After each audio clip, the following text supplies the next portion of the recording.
រឿងខ្លែងឯកនៅតំបន់ជនបទដាច់ស្រយាលមានភូមិមួយមានមនុស្សរស់នៅតិចតួចអ្នកភូមិរស់នៅទីនោះប្រកបរបរធ្វើស្រែចម្ការតាជាបុរសពោះម៉ាយរស់នៅជាមួយកូនប្រុសម្នាក់ឈ្មោះឯកមានមិត្តភក្តិពីរនាក់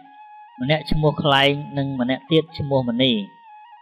មាណពខ្លែងរស់នៅពឹងអាស្រ័យវត្តអារាមតាំងពីតូចព្រោះគេជាក្មេងកំព្រា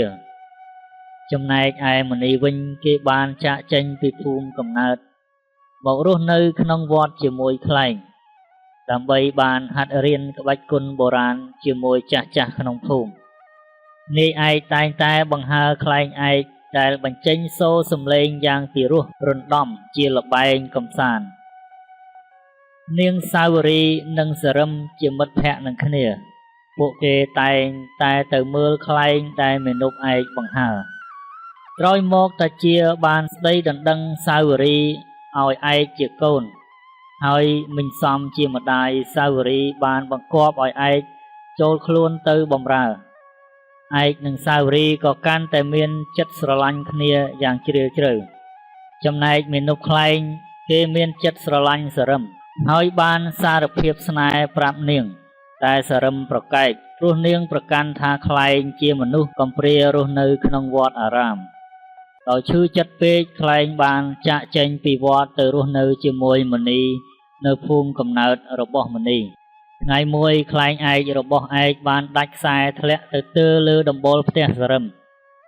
វិញសែមជាម្ដាយសរឹមខឹងជាខ្លាំងគាត់បានបង្គាប់ឲ្យឯកនិមន្តសង្ឃ7 វត្តមកសូត្រមន្តរំដោះគ្រោះតែឯកគ្មានប្រាក់សរឹមមិនជួយដល់ឯកនិងសាវរីទេព្រោះនាងខឹងនឹងឯកដែលមិនស្រឡាញ់នាងសរឹមនិងម្ដាយបានទៅប្តឹងលោកមេឃុំតាមផ្លូវវិញសែមបានជួបនឹងលោកសេដ្ឋីសម្បត្តិនិងកូនគាត់ឈ្មោះពង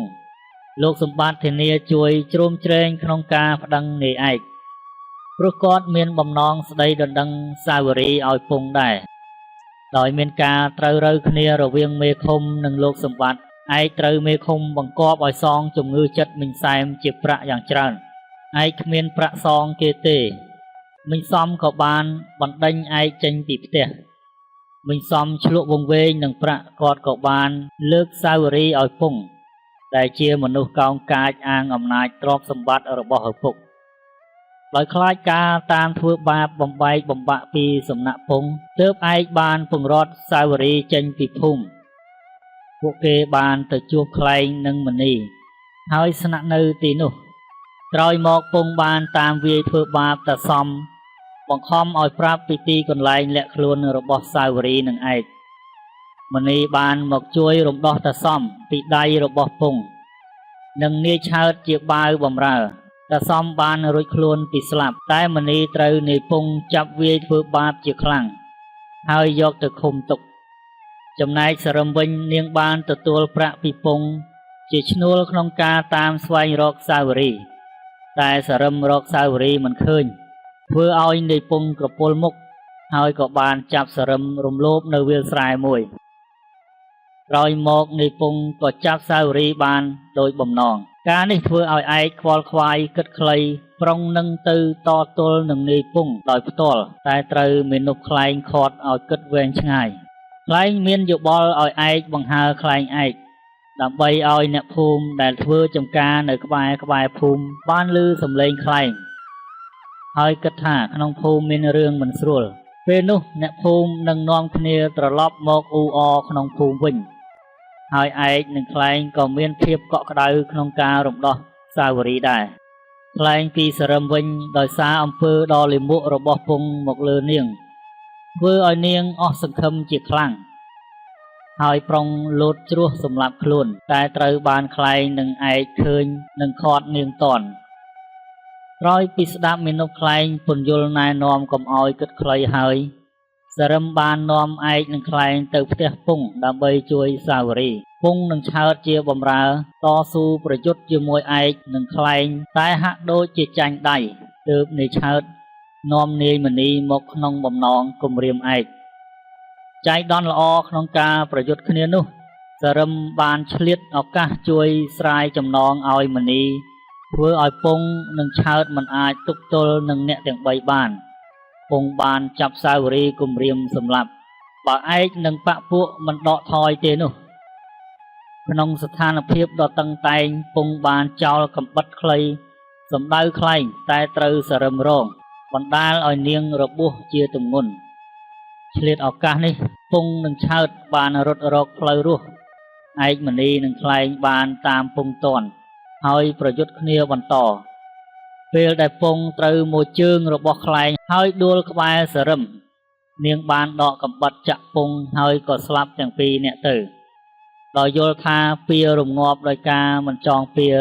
ទើបឯកផ្ដល់ឱកាសឲ្យឆើតពិចារណាកំហុសកែខ្លួនជាមនុស្សល្អឈប់បំរើមនុស្សអាក្រក់តទៅទៀត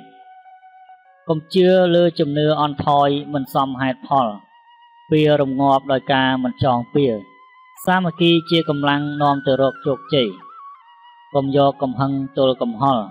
អំពើល្អតែងត្រូវគេគាំទ្រ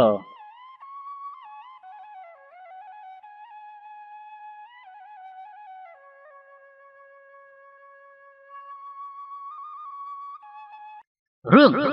ដំរីក្បាល3កណ្ដឹង3000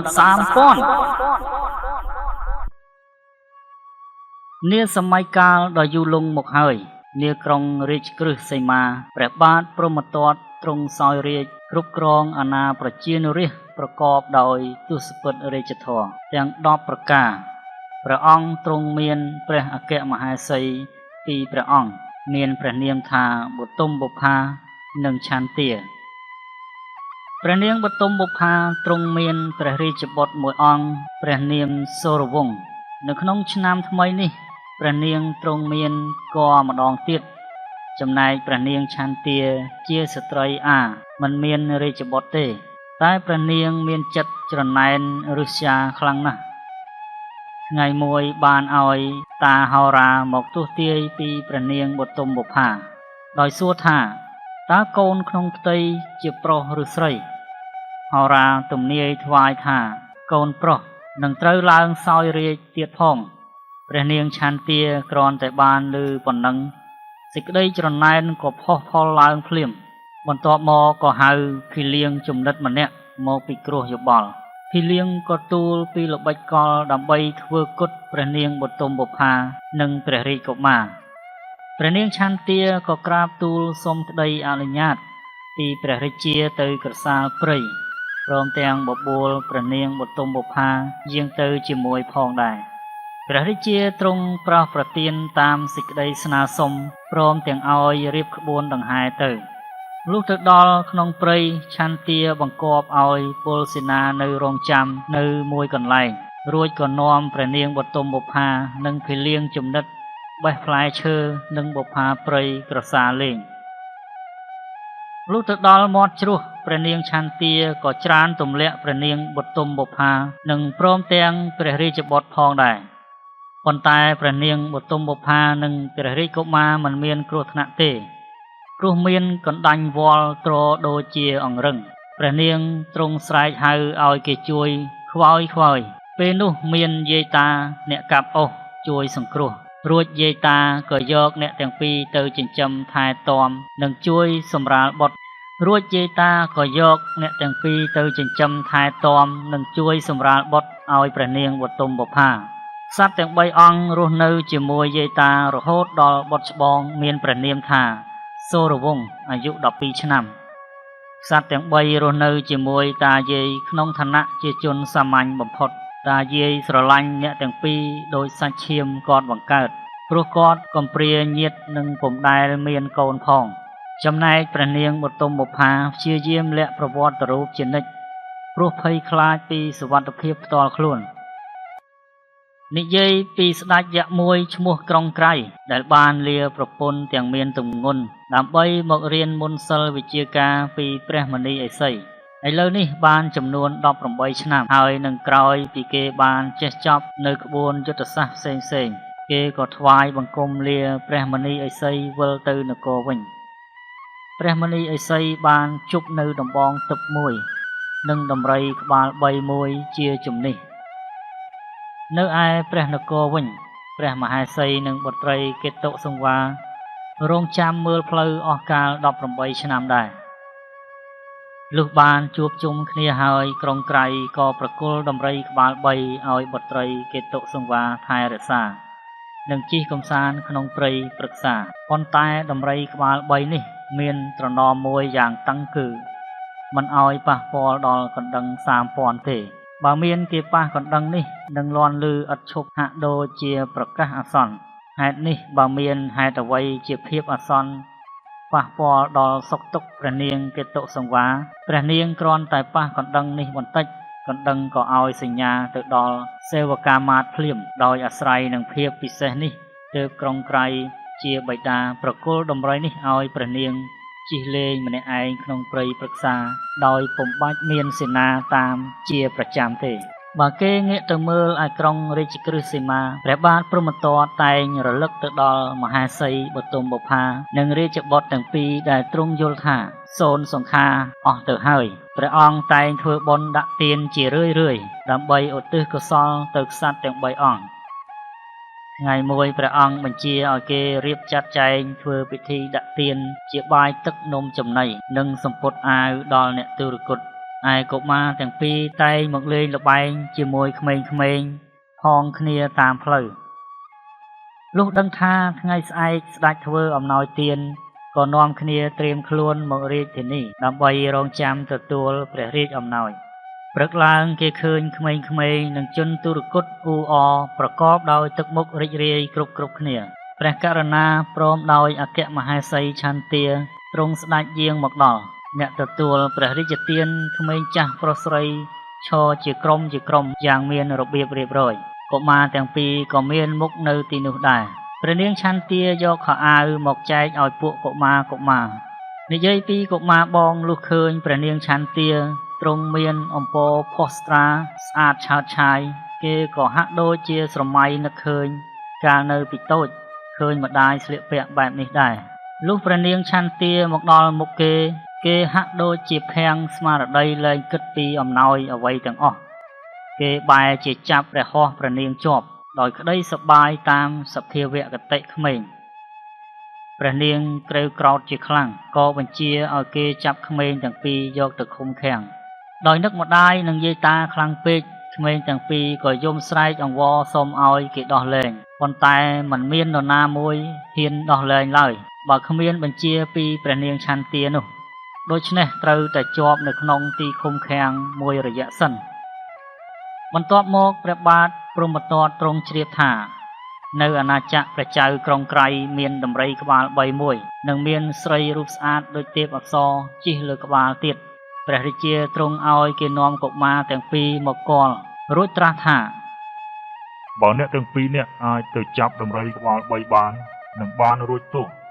តែបើមិនបាននឹងត្រូវដាច់កកុមារទាំងពីរយល់ព្រមស្ដេចឲ្យគេតុបតែងសម្លៀកបំពាក់ឲ្យកុមារទាំងពីរដូចបុត្រស្ដេចលុះបានសេរីភាពហើយគេក៏រត់ទៅជួបម្ដាយនិងយាយតាគេបានរៀបរាប់ពីបំណងរបស់ព្រះបាទព្រហ្មទត្តម្ដាយថាស្ដេចបញ្ជូនកូនទាំងពីរឲ្យទៅស្លាប់មានដំរីឯណាមានក្បាលដល់ទៅ3ទេម្ដាយមិនព្រមឲ្យកូនទៅទេកុមារទាំងពីរគិតថាបើមិនទៅប្រកាសជាស្លាប់បើទៅអាចនឹងរស់លុះយប់ស្ងាត់ម្ដាយនិងយាយតាសម្រានលុះអស់គេក៏នាំគ្នារត់ដោយការហេវហត់ពេកគេក៏ឈប់សម្រាករួចដេកលក់ទៅពេលនោះមានស្ដេចយក្សក្រុងមារបានឃើញក៏ចាប់យកទៅប៉ុន្តែឱកាសល្អយុវជនទាំងពីរនេះក៏រត់រួចលុះរត់មកដល់កណ្ដាលព្រៃយក្សក៏តាមមកទាន់រួចក៏សំពងនឹងមោងស័កយុវជនទាំងពីរត្រូវខ្ទាតដោយកម្លាំងវាយទៅធ្លាក់ពីមុខលោកតាមនីឥសីទើបដាច់ខ្យល់ស្លាប់ព្រះមនីឥសីបានស្គាល់យុវជនទាំងពីររួចក៏ជួយប្រោះឲ្យរស់ឡើងវិញលោកតាបានរៀបរាប់ពីប្រវត្តិឲ្យយុវជនទាំងពីរនាក់ដឹងដូចតទៅណែចៅទាំងពីរឯងជាបុត្រស្ដេចព្រហ្មទត្តម្ដាយឯងជាមហេសីទី1របស់ស្ដេចព្រហ្មទត្តដែរប៉ុន្តែត្រូវបានព្រះនាងឆន្ទានាំយកមកច្រានទម្លាក់ជ្រោះសម្លាប់ចោល តែសំណាងល្អមិនស្លាប់ទេនឹងត្រូវបានតាយាយរើសយកទៅចិញ្ចឹមវាសនាចៅឯងទាំងពីរនៅមិនទាន់រួចផុតពីបាបគ្រោះទេចុះឥឡូវនេះចៅឯងទាំងពីរប្រុងទៅណាដែរយុវជនបងទូលពីព្រះរាជបំណងព្រះបាទព្រហ្មទត្តឲ្យទៅចាប់ដំរីក្បាល3ដោយនិយាយថាតែចៅមិនស្គាល់ដំរីក្បាល3យ៉ាងម៉េចផងថែមទាំងមិនដឹងផ្លូវទៅតាមណាទៀតព្រះមុនីឥសីប្រាប់ថាចៅឯងនៅមិនទាន់រួចផុតពីបាបគ្រោះទេចាំតាប្រើវេទមន្តជប់ធ្នូសិលមួយសម្រាប់ចៅនិងព្រះខ័នដូចជាមួយឲ្យប្អូនចៅទុកការពារខ្លួនទាំងអស់គ្នារួចនាំគ្នាទៅតាមផ្លូវខាងត្បូងរហូតដល់ផ្លូវបំបែកត្រូវចែកផ្លូវគ្នាព្រោះមិនអាចធ្វើដំណើររួមគ្នាបានឡើយតាឥសីប្រគល់វត្ថុស័ក្តិសិទ្ធិរួចហើយគេថ្វាយបង្គំលាទៅដល់ផ្លូវបំបែកក៏ចែកផ្លូវគ្នាយុវជនសូរវង្សជាបងព្រួយចិត្តខ្លាំងណាស់ព្រោះខ្លួនមិនដែលស្គាល់ដំរីមុខមាត់យ៉ាងម៉េចផងពេលនោះព្រះអិនកោសីទ្រង់ជ្រាបដោយទិព្វញាណអំពីការបារម្ភនេះក៏និមិត្តជាសត្វដំរីក្បាល3និងស្ត្រីរូបស្អាតជិះលើក្បាលឲ្យឃើញហើយយុវជនប្អូនសូរវណ្ណ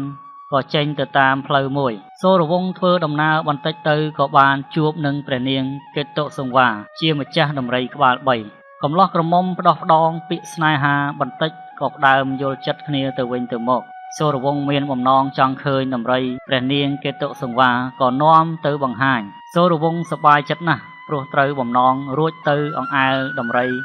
ហើយដៃក៏ទៅប៉ះកណ្ដឹង3000សូរវង្សដកដៃសឹងមិនទាន់កណ្ដឹង3000ក៏រោប្រកាសភាពអាសន្នភ្លាមសេវកាមាត្រនិងយក្សក៏មកដល់ជាបន្ទាន់ក្រុងក្រៃខឹងណាស់ក៏ប្រើដំបងសិលឲ្យដុតកម្ដៅសូរវង្ស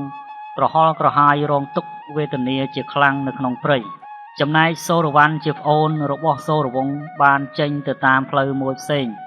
ធ្វើដំណើរអស់ចម្ងាយផ្លូវយ៉ាងឆ្ងាយក៏បានជួបនឹងព្រះរាជបុត្រីនគរលុភិនីដែលយាងមកកំសាន្តព្រៃព្រះនាងបានសោយផ្លែឈើព្រៃដែលមិនស្គាល់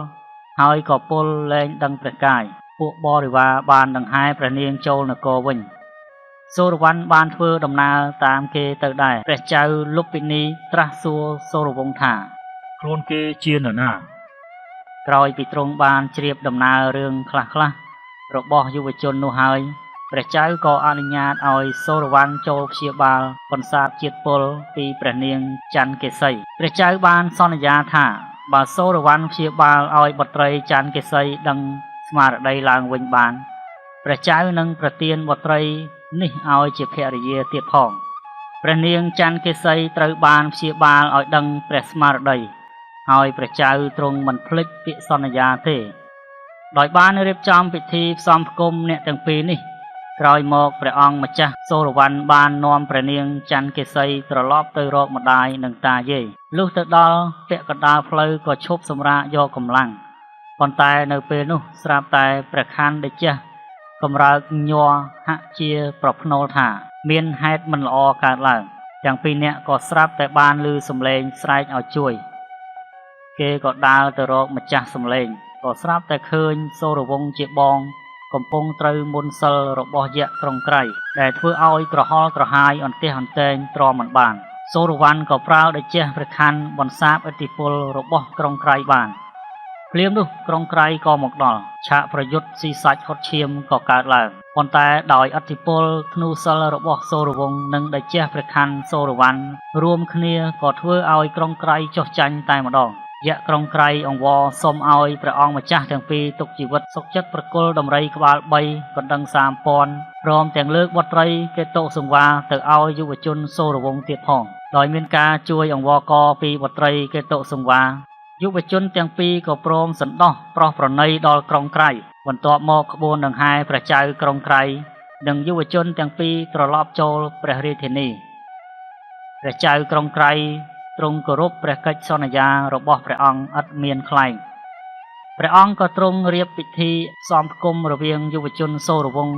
និងព្រះនាងកេតុសង្វាយ៉ាងកក្រឹកកក្រែងតាមព្រះឋានៈ លុះរៀបចំពិធីរួចហើយព្រះសូរវង្សមិនបានគង់នៅជាមួយព្រះបិតាមេដាក្មេកយូរទេ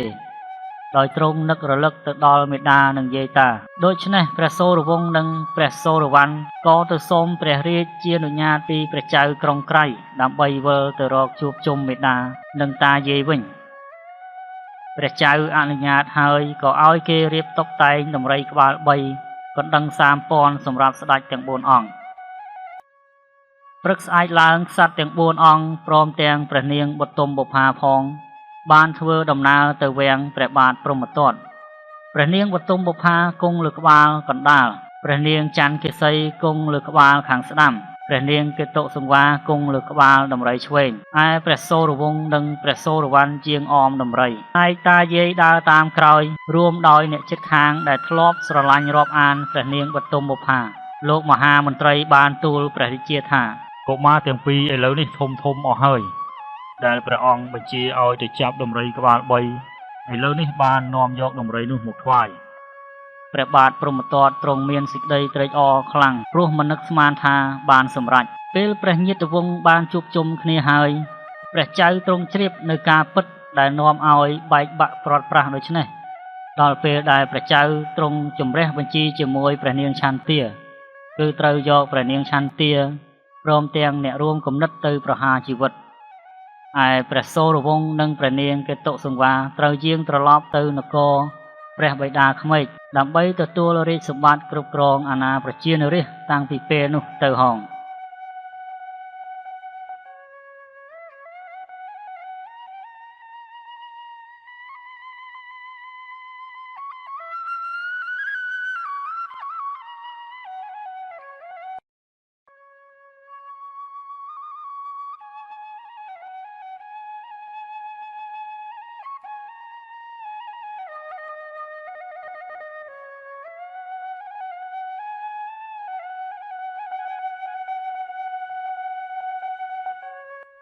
រឿងត្រពាំងបឹងតេសេដ្ឋីភោគជាអ្នកមានទ្រព្យសម្បត្តិច្រើនលើសគេនៅក្នុងភូមិបឹងនេះប៉ុន្តែសេដ្ឋីភោគជាមនុស្សចិត្តកំណាញ់មិនដែលយោគយល់ដល់អ្នកក្រីក្រតលតែសោះលោកសេដ្ឋីមានអ្នកបម្រើប្រុសស្រីដល់ទៅ500នាក់មានទាំងរទេះសេះគោដំរីសុទ្ធតែ500ដូចគ្នាសេដ្ឋីភោគមានកូន2នាក់ប្រុស1ស្រី1កូនប្រុសជាកូនច្បងលោកសេដ្ឋីស្រឡាញ់កូនខ្លាំងណាស់ទៅណាមកណាជិះរទេះបិទមាសដាំសុទ្ធតែពេជ្រនិងត្បូងភ្លឺចិញ្ចាចអ្នកស្រុកស្ងើចសរសើរគ្រួសារលោកសេដ្ឋីដែលរស់លើកំណរទ្រព្យចាយមិនអស់នៅក្រោយផ្ទះលោកសេដ្ឋីភោគមានស្រះមួយដែលលោកទុកចិញ្ចឹមក្រពើមួយយ៉ាងធំក្បែរស្រះមានដីទួលមួយមានសង់ខ្ទមអ្នកតារក្សាក្រពើរក្សាទីភូមិឋាននោះគ្រួសារសេដ្ឋីនិងអ្នកភូមិតែងតែមកបែរបន់អ្នកតាទីនេះឲ្យបានសមប្រាថ្នាសម្រេចរៀងខ្លួនសេដ្ឋីភោគកំណាញ់ទ្រព្យជ្រុលហួសរហូតដល់មិនឲ្យកូនប្រុសស្រីរៀបការជាមួយកូនអ្នកដទៃទេខ្លាចបែកទ្រព្យសម្បត្តិទើបពិគ្រោះជាមួយប្រពន្ធគិតរៀបការកូនប្រុសនិងកូនស្រីរបស់ខ្លួនតែម្ដងប្រពន្ធសេដ្ឋីជាមនុស្សកំណាញ់ទ្រព្យសម្បត្តិដូចគ្នាក៏យល់ស្របតាមគំនិតប្តីថ្ងៃនេះផ្ទះលោកសេដ្ឋីរៀបចំសង់រោងមង្គលការយ៉ាងធំពួកខ្ញុំកំដររវល់គ្រប់គ្នាគ្មានទំនេរដៃលោកសេដ្ឋីនិងភរិយាស្ដាយរបស់ទ្រព្យមិនចង់កាប់គោក្របីធ្វើម្ហូបទទួលភ្ញៀវទេប្រពន្ធពិគ្រោះជាមួយប្តីថាបើកាប់គោទៅខាតទុកសម្រាប់ធ្វើស្រែមានតែកាប់ក្រពើដែលចិញ្ចឹមនៅស្រះក្រោយផ្ទះទេព្រោះទុកចិញ្ចឹមតទៅទៀតក៏មិនចំណេញអ្វីដែរសេដ្ឋីយល់ព្រមតាមយោបល់ប្រពន្ធសេដ្ឋីភោគបញ្ជាឲ្យពួកបាវបម្រើចាប់ក្រពើចងយកមកធ្វើជាម្ហូបថ្ងៃរៀបការកូនសេដ្ឋីនិងភរិយាគិតតែរឿងចំណេញមិនបានគិតថានឹងមានអ្វីកើតឡើងទៅថ្ងៃមុខទេនៅពេលរាត្រីមុនថ្ងៃរៀបការមួយថ្ងៃនាងតីដែលជាបាវបម្រើស្រីហើយជាអ្នកដាក់ចំណីឲ្យក្រពើ បានយល់សពឃើញអ្នកតាមកប្រាប់មិនអោយនាងទៅចូលរួមកន្លែងរៀបចំមង្គលការកូនលោកសេដ្ឋីទេព្រោះអ្នកដែលស៊ីសាច់ក្រពើនឹងជួបក្តីវិនិច្ឆ័យមិនខានអ្នកតាប្រាប់ឲ្យនាងតីគេចទៅឲ្យឆ្ងាយទើបផុតគ្រោះថ្នាក់នាងតីពេលភ្ញាក់ដឹងខ្លួននឹកឆ្ងល់ខ្លាំងណាស់ព្រោះការយល់សពនេះដូចជាច្បាស់ពេកនាងខំរកមើលមនុស្សដែលមកនិយាយប្រាប់នាងប៉ុន្តែគ្មានឃើញអ្នកណាសោះនាងតីមានការជឿជាក់លើសុបិនរបស់នាងព្រោះនាងដឹងថានៅទីទួលក្បែរស្រះក្រពើមានរោងអ្នកតារក្សាក្រពើនិងរក្សាដីភូមិពិតមែនដល់ថ្ងៃរៀបការកូនលោកសេដ្ឋីភ្ញៀវកំពុងជួបជុំស៊ីផឹកយ៉ាងសប្បាយនាងតីក៏គេចចេញពីផ្ទះសេដ្ឋីនាងតីមិនទាន់ដឹងថាត្រូវទៅទីណាព្រោះនាងធ្លាប់នៅបម្រើលោកសេដ្ឋីតាំងពីតូចដល់ធំនាងតីវិច្ចបង្វិចចាក់ចេញពីផ្ទះលោកសេដ្ឋីទាំងក្តីអាឡោះអាល័យ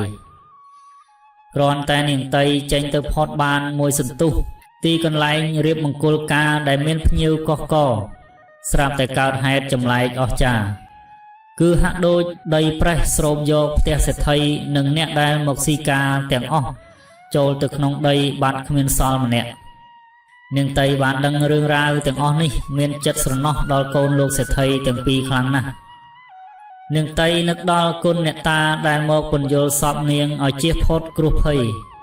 នាងបានទៅកោរសក់ថ្វាយអ្នកតាជាការសងគុណមុននឹងកោរសក់នាងចូលក្នុងស្រះកក់សក់ដែលជាស្រះលំនៅរបស់ក្រពើប្របនឹងខ្ទមអ្នកតាហេតុនេះហើយបានជាសពថ្ងៃនេះអ្នកស្រុកហៅស្រះនោះថាត្រពាំងកក់សក់គឺជាត្រពាំងដែលនាងតីកក់សក់រួចនាងឡើងទៅលើទួលមួយដើម្បីកោរសក់ដែលពេលនេះគេឲ្យឈ្មោះទួលនោះថាទួលកោនាងតីរហូតដល់សពថ្ងៃនេះដោយមិនអស់អាល័យពីម្ចាស់ប្រុសស្រីរបស់ខ្លួននាងតីសង់ផ្ទះតូចលំមក្បែរកន្លែងធរណីស្រោបផ្ទះសេដ្ឋីដែលស្រុតទៅជាត្រពាំងធំមួយដែលសពថ្ងៃគេហៅត្រពាំងបឹងតេមិនយូរប៉ុន្មានមានបរិសម្នាក់មកតាក់ទងដណ្ដឹងនាងតីធ្វើជាប្រពន្ធហើយក៏បានរស់នៅជាមួយគ្នាដោយប្រកបរបរដាំដំណាំផ្សេងអ្នកទាំងពីរជាអ្នកក្រីក្រដូចគ្នាធ្វើឲ្យជីវភាពពួកគេមានការខ្វះខាតខ្លាំងណាស់ដាំដំណាំមួយខែហូបមិនបានមួយអាទិត្យផងរហូតដល់ពេលដែលនាងតីមានផ្ទៃពោះចិត្តគ្រប់ខែមាណពជាស្វាមីទ្រាំនឹងការពិបាកមិនបានក៏សម្រេចចិត្តចុះចោលប្រពន្ធកូនទៅបួសជាអ្នកសច្ចាំងនៅឯភ្នំខ្ជុលដើម្បីជៀសផុតពីបញ្ហាជីវិតក្នុងលោកនាងតីត្រូវសម្រាលកូនតែម្នាក់ឯងមានតែអ្នកជិតខាងមកជួយថែទាំដោយក្តីអាណិត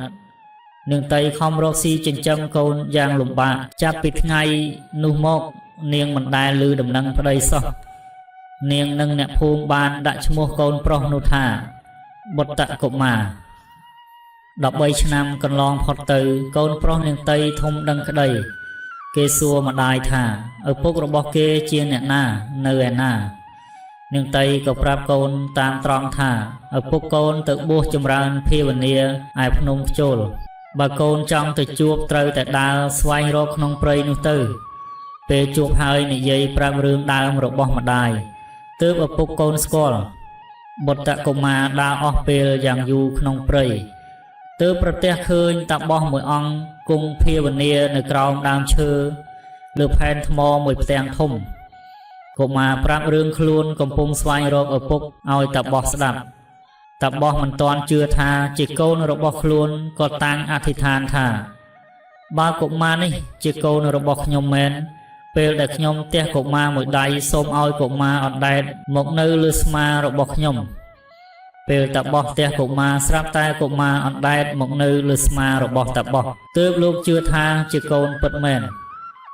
តាបោះបានបង្រៀនសិលវិជ្ជាដល់បុត្រកុមាររហូតពេញវ័យរួចឲ្យគ្រាប់ត្រសក់3គ្រាប់ទៅកូនហើយផ្ដាំកូនថាគ្រាប់ត្រសក់3គ្រាប់នេះត្រូវយកទៅដាំចិត្តបឹងក្បែរផ្ទះម្ដាយកូនចំណែកបឹងនោះត្រូវដាក់ឈ្មោះថាបឹងតៃតាមឈ្មោះម្ដាយកូនចុះបុត្រកុមារបានធ្វើតាមបណ្ដាំឪពុកប៉ុន្តែបឹងតៃលុះយូរទៅคล้ายជាត្រពាំងបឹងតេទៅវិញ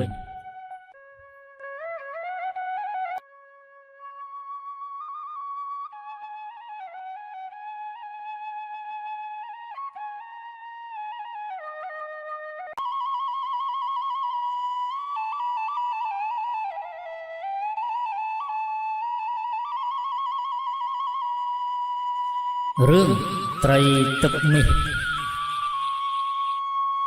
ក្នុងគ្រាមួយមានតាចាស់ម្នាក់និងយាយចាស់ម្នាក់រស់នៅក្នុងខ្ទមមួយដ៏តូចក្បែរមាត់សមុទ្រគាត់ទាំងពីរនាក់គឺជាអ្នកទីទាល់ក្រជាទីបំផុតហើយប្រកបរបរជាអ្នកនេសាទ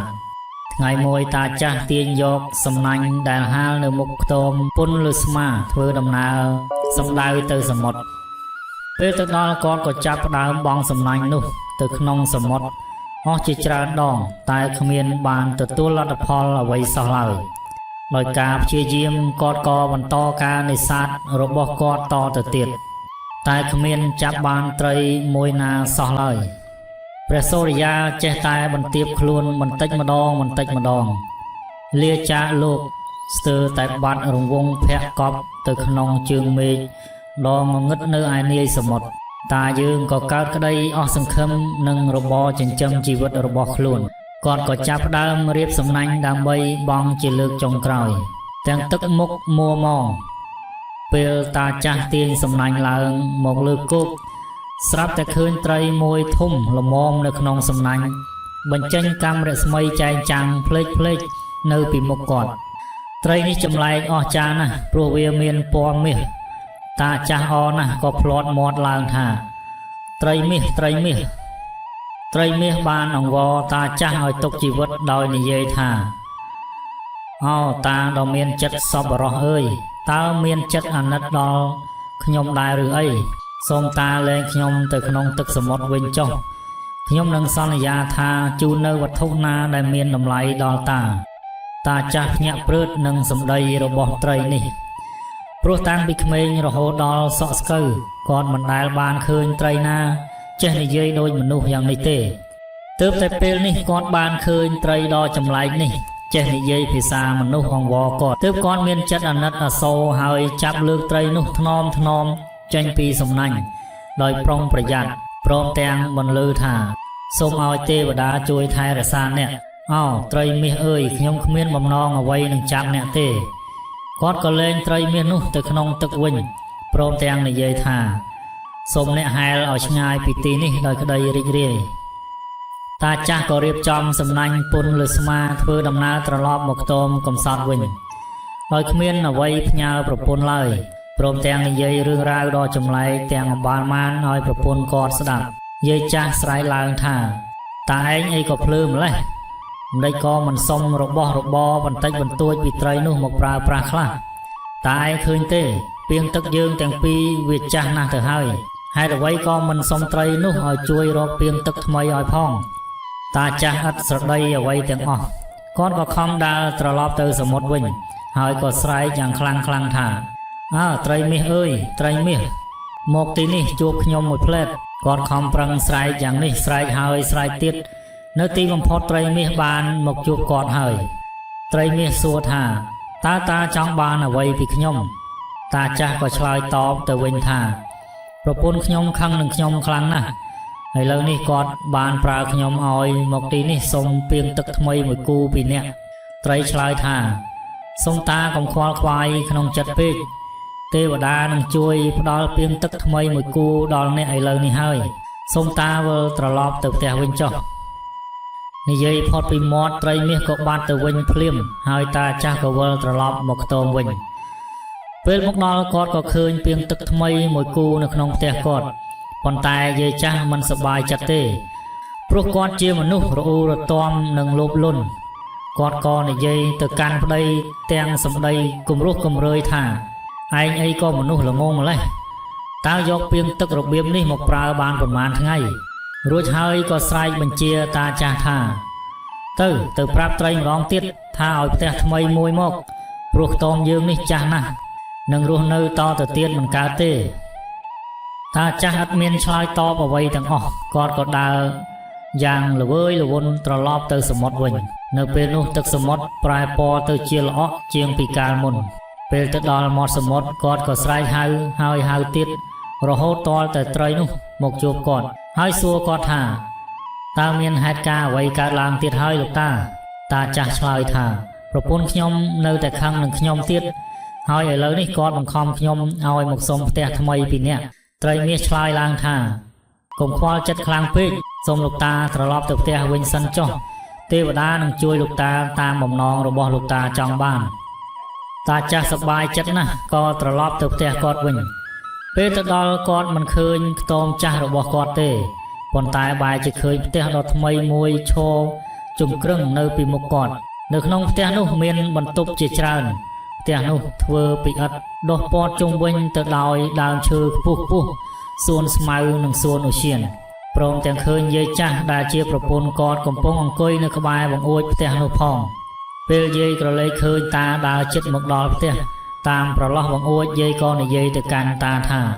តាឯងនេះល្ងងដូចសត្វអីចឹងហេតុអ្វីបានជាតាឯងសុំយកផ្ទះកញ្ចាស់អីចឹងទៅត្រឡប់ទៅក្រោយវិញហើយប្រាប់ត្រីមាសថាសូមអ្នកធ្វើឲ្យប្រពន្ធខ្ញុំคล้ายទៅជាស្រីដ៏មានរូបស្អាតដូចក្រមុំម្ដងនេះទៀតតាចាស់កំសត់ឥតមានប្រកែកអ្វីទាំងអស់គាត់ក៏ត្រឡប់ទៅជួបត្រីមាសវិញពេលនោះទឹកសមុទ្រកាន់តែល្អក់ឡើងត្រីបានជួបគាត់ហើយសួរថាតើមានហេតុការណ៍អ្វីកើតឡើងទៀតហើយលោកតាចាស់ឆ្លើយថាអភ័យទោសឲ្យខ្ញុំផងព្រោះប្រពន្ធខ្ញុំចង់คล้ายខ្លួនទៅជាស្រីដ៏ក្មេងហើយជាអ្នកមានម្នាក់ត្រីមាសឆ្លើយថាកុំខ្វល់ខ្វាយច្រើនពេកលោកតាទេវតានឹងឲ្យប្រពន្ធតាคล้ายទៅជាស្រីដ៏ស្អាតជាអ្នកមានហើយក្មេងថែមទៀតសូមលោកតាត្រឡប់ទៅវិញដោយក្តីរីករាយចុះពេលតាទៅដល់ផ្ទះវិញគាត់ឃើញវិមានមួយផុសឡើងត្រង់កន្លែងផ្ទះចាស់របស់គាត់នៅក្នុងបន្ទប់នៃវិមានឃើញប្រពន្ធគាត់คล้ายទៅជាស្រីដ៏ក្មេងស្អាតព្រមទាំងពាក់សម្លៀកបំពាក់ល្អកំពុងអង្គុយនៅកណ្ដាលស្រីបម្រើទាំងឡាយនៅលើម្រាមដៃមានពាក់ចិញ្ចៀនពេជ្រយ៉ាងវិចិត្ររីឯស្បែកជើងគាត់ឡើងភ្លឺចាំងឃើញដូច្នេះតាចាស់ក៏ដើរទៅជិតរួចនិយាយថាអរុនសួស្តីអ្នកស្រីតើឥឡូវនេះអ្នកស្រីពេញចិត្តនឹងរបស់របរទាំងនេះទេតែគួរឲ្យអនុចារណាស់ប្រពន្ធគាត់បែរជាចងចិញ្ចើមហើយគំហកមកគាត់វិញថាទៅធ្វើការនៅក្រោលគោទៅកុំមកទីនេះតាចាស់ក៏ធ្វើដំណើរទៅក្រោលគោទាំងក្តីមួម៉ងពីអាទិត្យក្រោយមកអ្នកស្រីកើតការប៉ងប្រាថ្នាមួយថ្មីទៀតហើយក៏បាននិយាយទៅកាន់តាចាស់ម្ដងទៀតថាបងសម្លាញ់សូមបងអញ្ជើញទៅជួបត្រីមាសម្ដងទៀតហើយប្រាប់ថាសូមអ្នកប្រែក្លាយប្រពន្ធខ្ញុំឲ្យទៅជាក្សត្រីដ៏មានអានុភាពលើសគេទាំងអស់ដោយខ្លាចប្រពន្ធតាចាស់ក៏និយាយទៅកាន់អ្នកស្រីដោយគោរពថាសូមអ្នកស្រីកុំមានចំណងយ៉ាងដូចនេះពេកអ្នកស្រីមិនចេះអៀនខ្មាស់អ្នកចិត្តខាងទេឬសូមអ្នកស្រីកំណត់ព្រំដែនចំណងប្រាថ្នារបស់អ្នកស្រីផងប៉ុន្តែអ្នកស្រីដ៏កំណាចកាន់តែខឹងខ្លាំងឡើងគាត់ក៏តាំងសម្លុតតានោះថាអ្នកឯងជានរណាអ្នកឯងដឹងទេឥឡូវនេះអញជាអ្នកមានទ្រព្យសម្បត្តិហើយបន្ទាប់មកទៀតក៏បញ្ជាទៅកាន់តាចាស់ថាទៅប្រាប់ត្រីមាសឲ្យឆាប់ព្រោះអញត្រូវការអំណាចដោយខ្លាចប្រពន្ធតាចាស់ក៏ត្រឡប់ទៅសមុទ្រវិញពេលនោះទឹកសមុទ្រคล้ายទៅជាពណ៌ខ្មៅត្រីមាសជួបគាត់ហើយស្ដាប់នៅសម្ដីរបស់គាត់ទាំងអស់រួចហើយទើបនិយាយទៅកាន់តាចាស់ថាកុំច្របល់ក្នុងចិត្តពេកលោកតាទេវតានឹងជួយប្រពន្ធតាតាមបំណងហើយពេលនោះអ្នកស្រីបានคล้ายទៅជាក្សត្រីប្រាសាទដ៏រុងរឿងនិងអ្វីដែលធ្វើឲ្យគាត់រស់នៅយ៉ាងសប្បាយរីករាយបានคล้ายទៅជាកម្មសិទ្ធិរបស់គាត់តាចាស់បានសួរម្ចាស់ស្ត្រីនោះថាតើសប្បាយចិត្តនឹងអស់ចំណងហើយឬនៅសំណួរនេះធ្វើឲ្យម្ចាស់ស្ត្រីដ៏មានអំណាចមិនក្រឡេកមើលតាចាស់នោះសោះឡើយដល់នាទីក្រោយមកតាចាស់ត្រូវបានគេបណ្ដេញចេញពីប្រាសាទដោយខ្ញុំបម្រើរបស់ម្ចាស់ស្ត្រីក្នុងចំណោមខ្ញុំបម្រើទាំងនោះមានអ្នកខ្លះនិយាយពាក្យគំរោះគំរើយទៅកាន់តាចាស់ថាអ្នកឯងត្រូវតែទទួលអំពើរបៀបនេះហើយទើបសមនឹងរឹកពីរបស់អ្នកឯងត្រូវដឹងឲ្យច្បាស់ថាឋានៈរបស់អ្នកឯងនិងម្ចាស់ស្ត្រីយើងពុំសមនឹងគ្នាទេតាចាស់បានរត់គេចខ្លួនយ៉ាងឆ្ងាយចេញពីទីនេះប៉ុន្តែពីអាទិត្យក្រោយមកទៀតម្ចាស់ស្ត្រីមានសេចក្តីប៉ងប្រាថ្នាមួយថ្មីទៀតនាងបានឲ្យខ្ញុំបម្រើរបស់នាងម្នាក់ដើរតាមរកតាចាស់នោះមកវិញបន្ទាប់មកតាចាស់បានមកដល់ម្ចាស់ស្ត្រីបាននិយាយទៅកាន់គាត់ថាតាសម្លាញ់ចូលតាទៅជួបនឹងត្រីមាសម្ដងទៀតហើយសុំឲ្យត្រីមាសប្រែក្លាយខ្លួនខ្ញុំទៅជាម្ចាស់ស្ត្រីលើពិភពសមុទ្រ ធ្វើដូច្នេះដើម្បីឲ្យខ្ញុំបានឃើញនិងដឹងពីអាកំបាំងរបស់ត្រីមាសដោយខ្លួនឯងតាចាស់មិនហ៊ានប្រកែកនឹងបញ្ជារបស់ម្ចាស់ស្ត្រីទេគាត់ក៏ធ្វើដំណើរឆ្ពោះទៅសមុទ្រពេលទៅដល់គាត់ក៏ស្រែកហៅត្រីដោយសពដងនៅពេលនោះទឹកសមុទ្រមានរលកធំខ្យល់ព្យុះក៏ចាប់ផ្ដើមបក់បោកមកលើសមុទ្រដែលធ្វើឲ្យទឹកសមុទ្រប្រែពណ៌ពីខៀវទៅជាពណ៌ខ្មៅងងឹតរំពេចនោះត្រីមាសបានមកដល់ជួបនឹងតាចាស់ល្មមតាចាស់ក៏និយាយរាយរាប់ពីបំណងរបស់ប្រពន្ធគាត់ទាំងអស់ប្រាប់ទៅត្រីមាសដោយស្ដាប់ឮដូច្នេះត្រីមាសគ្មានវិចារអ្វីទាំងអស់ទៅកាន់តាចាស់នោះវិញឡើយត្រីមាសក៏ត្រឡប់ក្បាលហើយមុជយ៉ាងជ្រៅទៅក្នុងសមុទ្រវិញបាត់ទៅរីឯតាចាស់អង្គុយរងចាំត្រីមាសនោះរងចាំហើយរងចាំទៀតតែគាត់មិនឃើញត្រីមាសត្រឡប់មកជួបគាត់វិញទេដោយក្តីអស់សង្ឃឹមតាចាស់បានត្រឡប់ទៅកាន់ប្រាសាទរបស់ម្ចាស់ស្ត្រីវិញប៉ុន្តែព្រះអើយគាត់គ្មានឃើញប្រាសាទគ្មានឃើញម្ចាស់ស្ត្រីនិងខ្ញុំបម្រើទៀតទេឃើញតែខ្ទមកំសត់ដ៏កញ្ចាស់របស់គាត់កាលពីមុនដដែលជាមួយនឹងពាងទឹកបំបែកមួយគូនៅពីក្រោមផ្ទះព្រមទាំងប្រពន្ធរបស់គាត់ដែលមានរូបរាងចាស់ស្បែករជីករយាកអង្គុយក្បែរខ្ទមកំសត់នោះនាំមកជូនដោយចម្លាក់ខ្មែរយើងខ្ញុំមានទទួលឆ្លាក់រូបគ្រប់ប្រភេទដូចជាឆ្លាក់ថ្មធ្វើជាប្រាសាទផ្សេងជាបដិមាកររូបព្រះពុទ្ធរូបសត្វឆ្លាក់ក្បាច់ផ្តែរប្រាសាទឆ្លាក់ជាផ្ទាំងតូចធំឬជាបន្តោងខ្សែកលាក់ឆ្លាក់ឈើជាផ្ទាំងឆ្លាក់ជាក្បាច់សម្រាប់ដេកគេហដ្ឋានវិឡាឬខុនដូផ្សេងនិងមានឆ្លាក់បន្តោងខ្សែកជាឈើភ្លុកស្នែងចាយកាច់ឬឆ្អឹងផងដែរហើយយើងខ្ញុំក៏មានឆ្លាក់ស្នោធ្វើជារូបសត្វជាក្បាច់ផ្សេងនិងខ្លងទ្វាររោងការផងដែរទំនាក់ទំនងលេខទូរស័ព្ទ012 73 30 72 016 53 44 52ឬអាចឆែកតាមរយៈ Channel របស់ខ្ញុំបាទនៅក្នុង Description តាមរយៈ Telegram Facebook Page ឬ Facebook ផងដែរយើងខ្ញុំនឹងមានការទទួលខុសត្រូវខ្ពស់យកភាពស្មោះត្រង់ជាដើមទុនរីឯតម្លៃសមរម្យសូមអរគុណ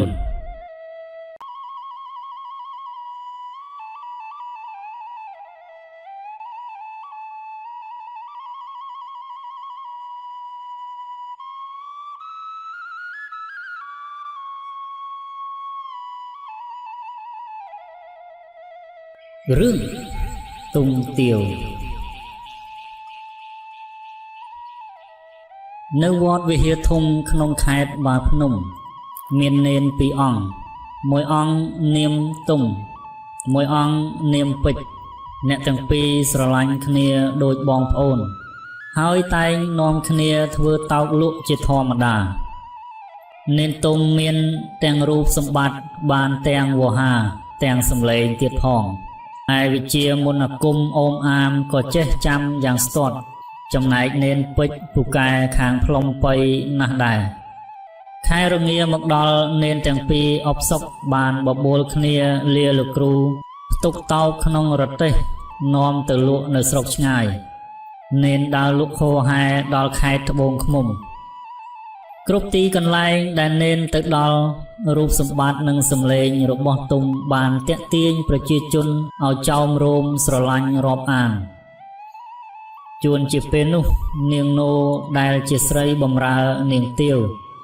បានកាន់ក្អមឆ្លងកាត់ទីនោះក៏ឮសូរសម្លេងស្មូតរបស់នាងទុំនាងនោឈរត្រឹងលួចស្ដាប់នាងទុំស្មូតហើយក៏រត់រះដងទឹកដាក់ក្អមពេញរួចស្រោតដំណើរទៅប្រាប់នាងទាវនាងទាវឮនាងនោជាបម្រើអួតសរសើរពីនេនទុំក៏ទៅអង្វរម្ដាយឲ្យទៅនិមន្តនេនឲ្យស្មូតលើផ្ទះម្ដាយទាវកាលបើឮកូនសុំដូច្នេះនឹកអាណិតកូនក៏ងើបពីគ្រែទាញស្បៃដណ្ដប់រួចដើរចេញទៅលុះទៅដល់ក៏ក្រាបសំពះនេនហើយនិយាយថាខ្ញុំព្រះករុណាសូមនិមន្តព្រះដេចគុណទៅឆាន់ស្លាបានម្ដងនេនទុំស្ដាប់ហើយឆ្លើយវិញថាសូមញោមអញ្ជើញទៅរៀបចំមុនចុះសូមអាត្មានិមន្តទៅតាមក្រោយម្ដាយទាវនិមន្តព្រះសង្ឃរួចក៏មនីមនាមកផ្ទះវិញ រួចរៀបចំកន្ទេលខ្នើយនិងគ្រឿងប្រដាប់សម្រាប់ប្រគេនលោកហើយនេនទុំកាលបើពិភាក្សាជាមួយនេនពេជ្រហើយក៏ប្រញាប់ធ្វើដំណើរទៅផ្ទះម្ដាយទាវលុះដល់ហើយម្ដាយទាវក៏សម្ដែងសេចក្តីគួរសមទទួលឡើងផ្ទះព្រមទាំងប្រគេនស្លាម្លូដែលបានរៀបចំទុកបន្តិចមកនាងទុំក៏ចាប់ផ្ដើមស្មូតឮសំឡេងស្មូតនាងទាវចេះតែស្ទុះស្ទាឆ្លេឆ្លាម្ដងចូលក្នុងម្ដងចេញក្រៅនាងទុំគ្រាន់តែក្រឡេកឃើញនាងទាវក៏ស្រឡាញ់ភ្លាមនាងស្មូតរើសតែវគ្គត្រង់ណាដែលអាចប្រើពាក្យអូននឹងបងបាននាងទាវបានរៀបជើងពៀនមានផាហុំដណ្ដប់និងស្លាបារីឲ្យនាងនោយកទៅប្រគេននាងទុំហើយនាងសុំបួងសួងឲ្យបានជួបជាគូគប់ទុំទទួលគ្រឿងបរិក្ខារហើយតាំងសូត្រមន្តស្នេហ៍ឲ្យនាងទាវស្រឡាញ់តាំងពីពេលនោះមកទាំងពីរនាក់នឹកគ្នាទៅវិញទៅមកយ៉ាងអន្ទះអន្ទែងព្រឹកឡើងពេលថ្ងៃរះនេនទាំងពីរនាំគ្នាលាញាតិមិត្តក្បែរនោះហើយបរទេសត្រឡប់ទៅវិញនេនទាំងពីរខំប្រឹងបរទេសមិនហ៊ានឈប់សម្រាករហូតយប់ទើបដល់វត្តទាំងពីរនាក់ក៏ឡើងទៅក្រាបបង្គំលោកគ្រូសង្គ្រាចហើយរៀបរាប់ប្រាប់លោកគ្រូពីដើមរហូតដល់ចប់ទើបក្រាបសំពះលោកគ្រូទៅសម្រាកសិននេនទុំតែងយកผ้าห่មដែលទាវប្រគេនមកដណ្ដប់ហើយនឹកស្រណោះដល់ទាវយ៉ាងខ្លាំង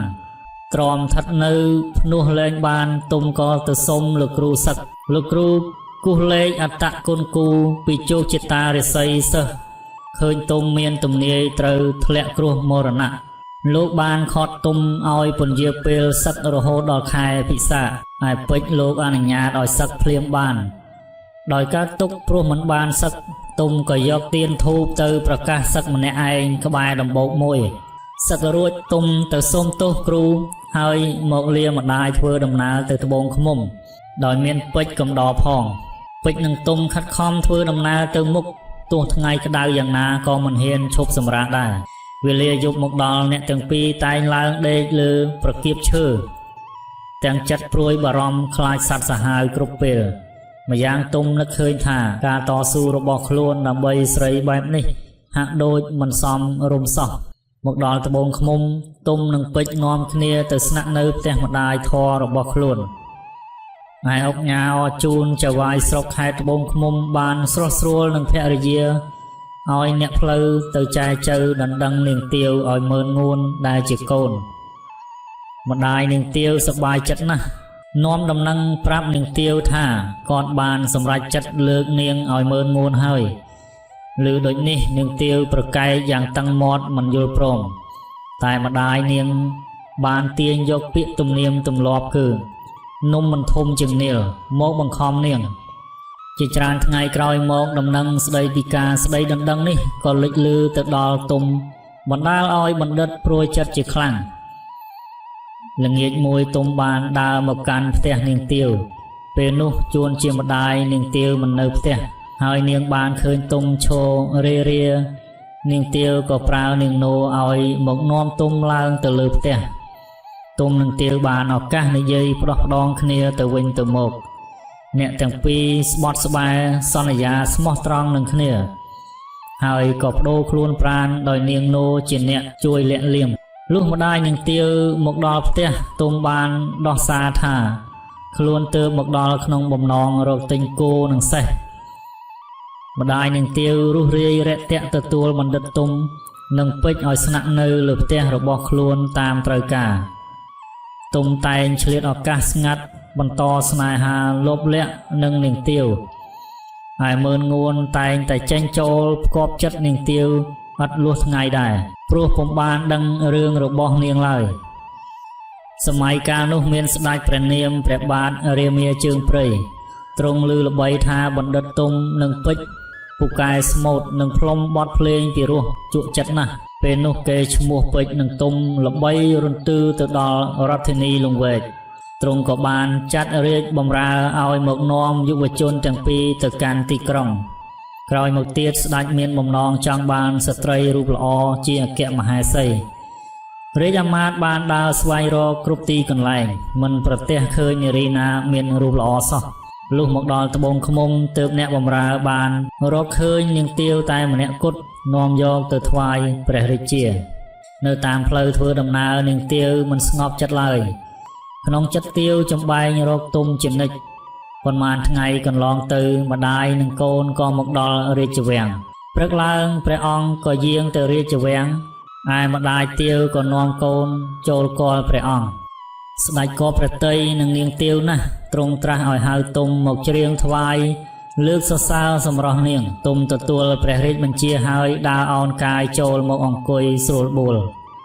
ទុំងើបឡើងភ្ញាក់ព្រឺតឃើញទាវត្រូវម្ដាយនាំមកថ្វាយស្ដេចទុំឆេះឆួលក្នុងចិត្តយ៉ាងខ្លាំងដោយក្តីស្រឡាញ់ទុំក៏ស្រែកច្រៀងរៀបរាប់ពីស្នេហាទូលថាទាវជាសង្សាររបស់ខ្លួនស្ដេចខ្ញាល់នឹងទាវជាខ្លាំងតែបានរងាប់ចិត្តតាមផ្លូវធម៌ហើយផ្សំផ្គុំអ្នកទាំងពីរជាប្តីប្រពន្ធ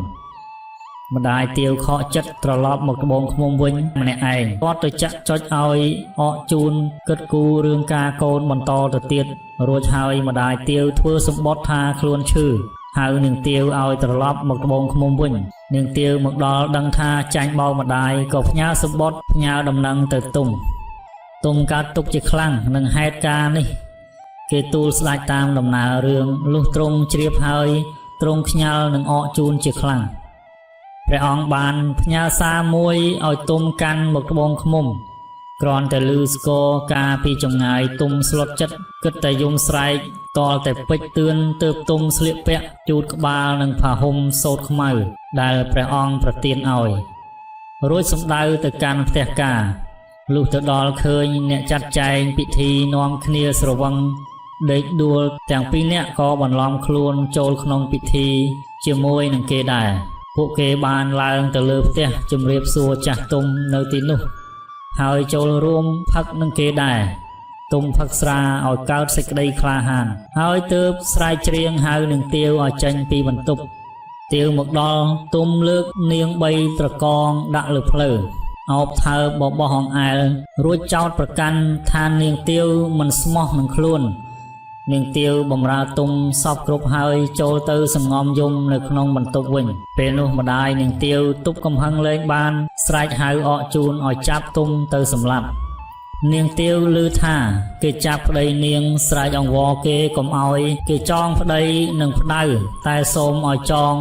នឹងឈ្នួតស្ដេចប្រទានវិញគេអូសទុំយកទៅបាត់យប់មកដល់ទើបនាងទាវដឹងថាទុំស្លាប់នាងទាវប្រើនោឲ្យទៅយកកំបិតស្លាមកឲ្យនាងរួចបន់ស្រន់កុំឲ្យនរណាឃើញនាងពេលនាងចុះពីលើផ្ទះ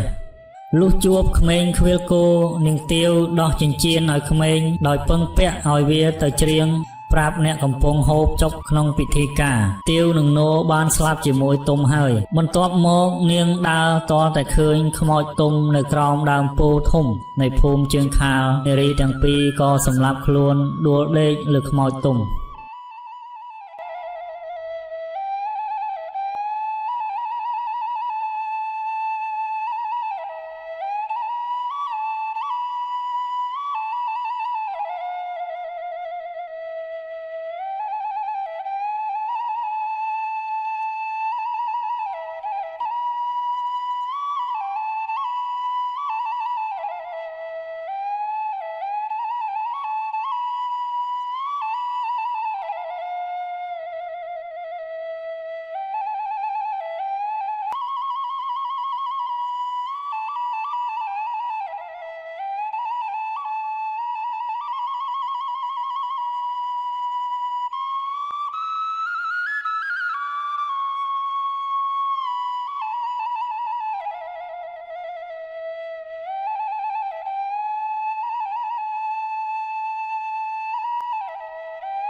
រឿង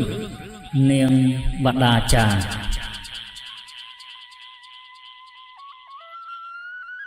កាលពីសម័យពុទ្ធកាលមានរឿងដំណាលថានៅក្រុងសាវត្ថីមានសេដ្ឋីម្នាក់ឈ្មោះធនសេដ្ឋីមានទ្រព្យ40កោដសេដ្ឋីនោះមានកូន2នាក់កូនប្រុសម្នាក់និងកូនស្រីពៅម្នាក់ឈ្មោះនាងបដាចាក្នុងវ័យក្រមុំ16ឆ្នាំនាងបដាចាជានារីប្រកបដោយរូបឆោមលោមពណ៌សម្បុរស្រស់ត្រកាលលើស្រីទាំងពួងនាងត្រូវបានធនសេដ្ឋីឲ្យនៅក្នុងប្រាសាទជាន់ទី7មិនឲ្យជួបអ្នកណាឡើយរៀងរាល់ពេលអាហារមានបុរសកូនឈ្នួលម្នាក់ដែលជាកំឡោះជនបទតែងលើកបាយសម្លមកឲ្យនាងគ្រប់ពេលលុះក្រោយមកនាងបដាចាក៏បានបាក់ចិត្តស្រឡាញ់កំឡោះជនបទដែលជាកូនឈ្នួលរបស់នាង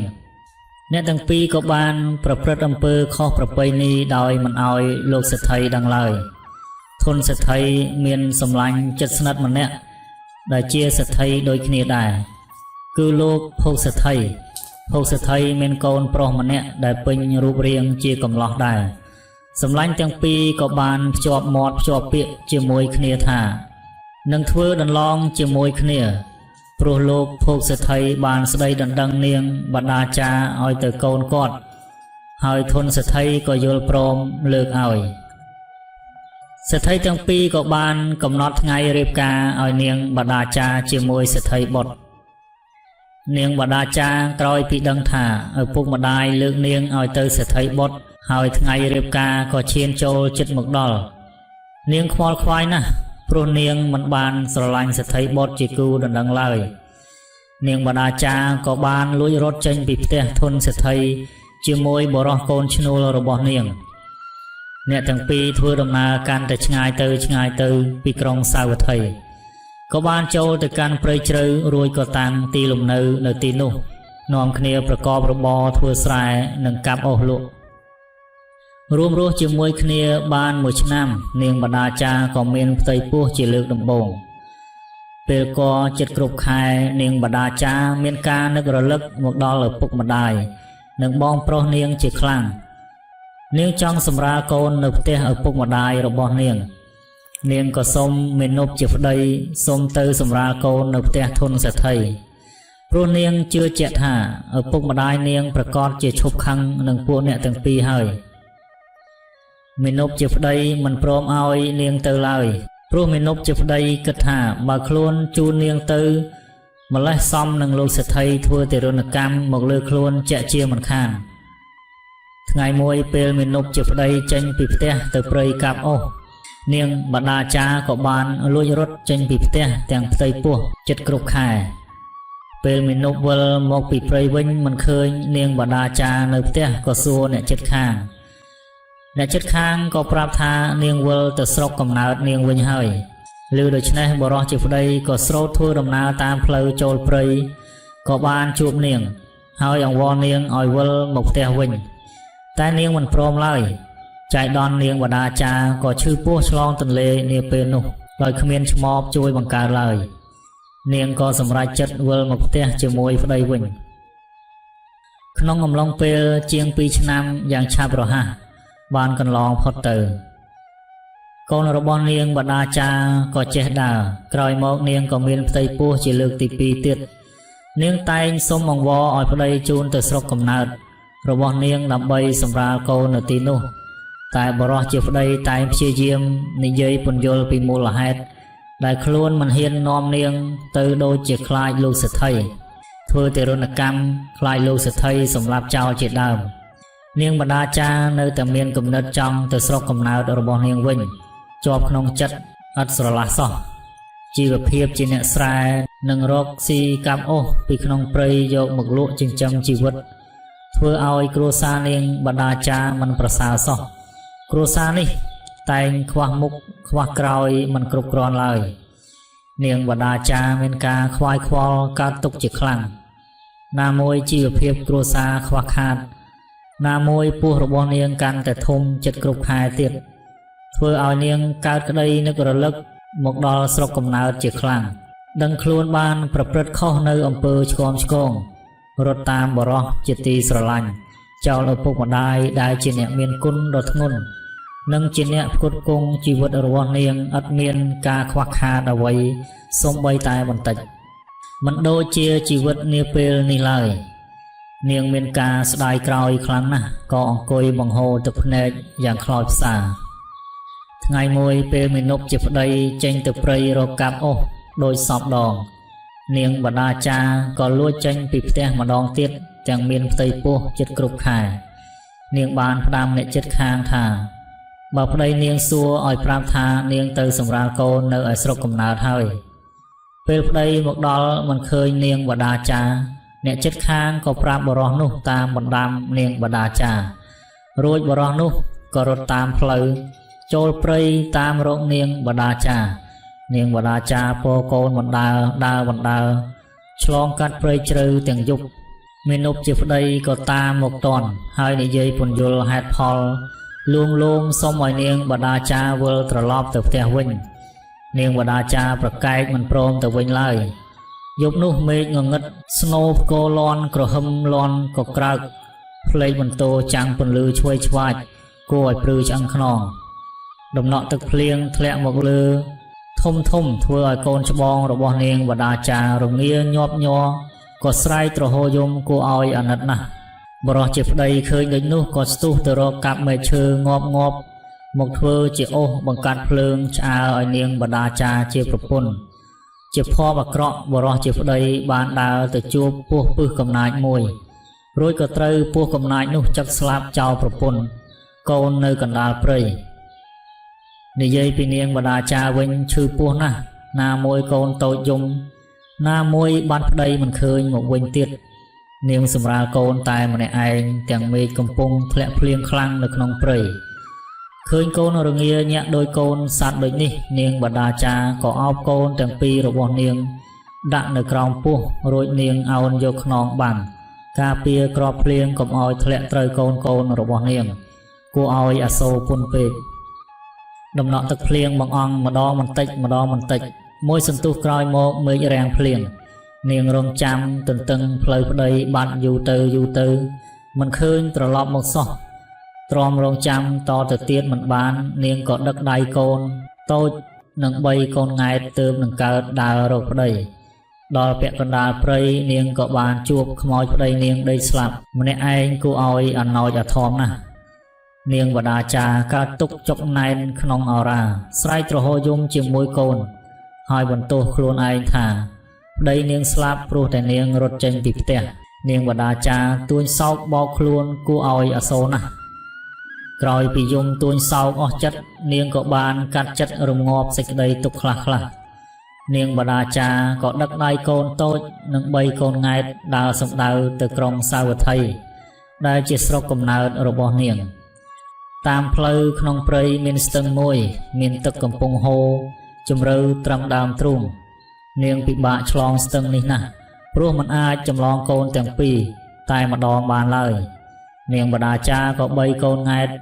ឆ្លងទៅមុខម្ដងវិញមិនទាន់បានមកដល់ត្រើយមកខាងទៀតដើម្បីចម្លងកូនច្បងផង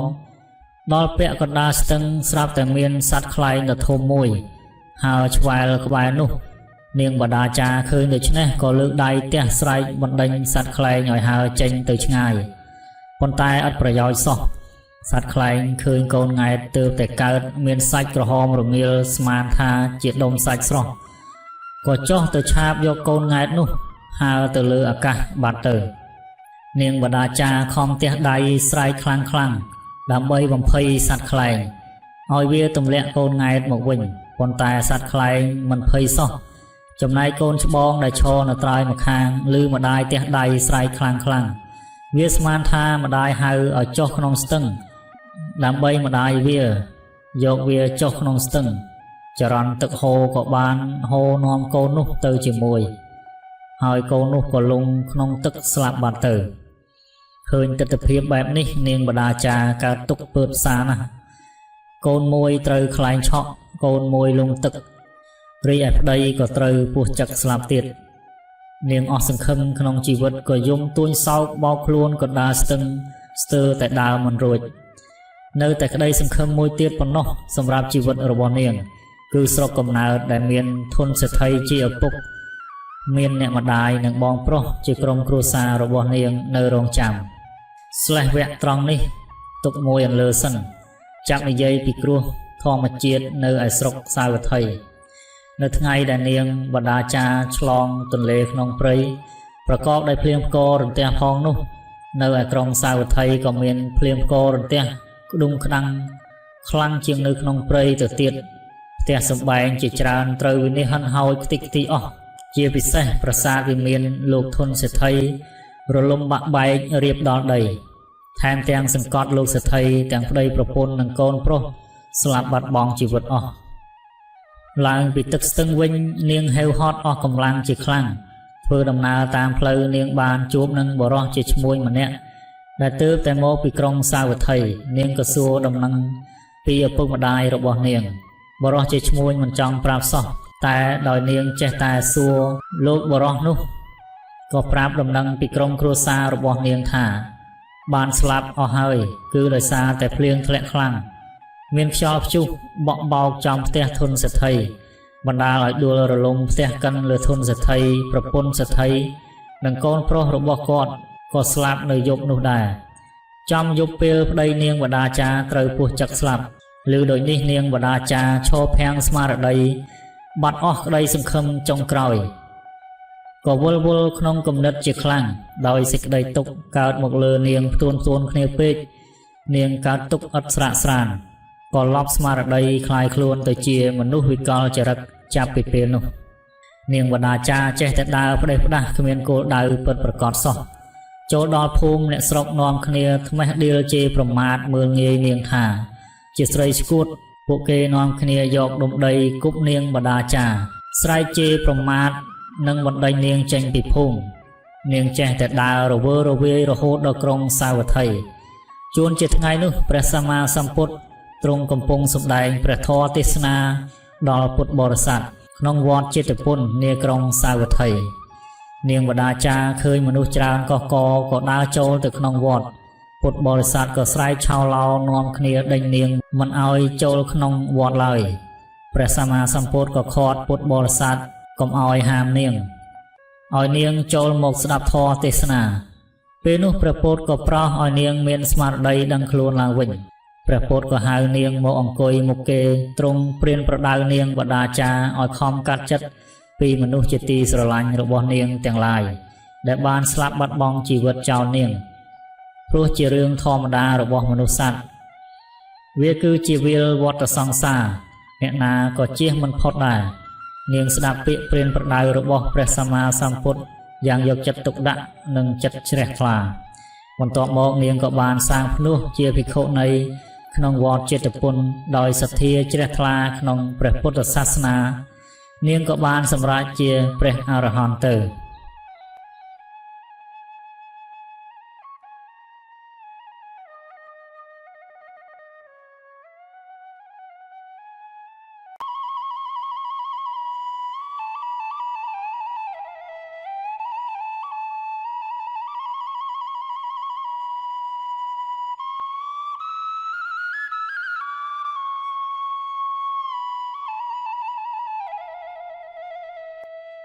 រឿងបុត្រីនាគកាលពីព្រេងនាយមានយុវជនម្នាក់ឈ្មោះវិបុត្រជាអ្នកនេសាទត្រីរស់នៅក្បែរមាត់សមុទ្ររាល់ថ្ងៃវិបុត្រតែងតែជិះទូកទៅនេសាទត្រីដើម្បីចាប់ត្រីមកលក់គ្រាន់បានកម្រៃខ្លះៗមកដោះស្រាយក្នុងជីវភាពគ្រួសារនៅថ្ងៃមួយគាត់បានចេញទៅនេសាទដូចសពដងពេលនោះគាត់បានជួបនឹងក្មេងៗមួយក្រុម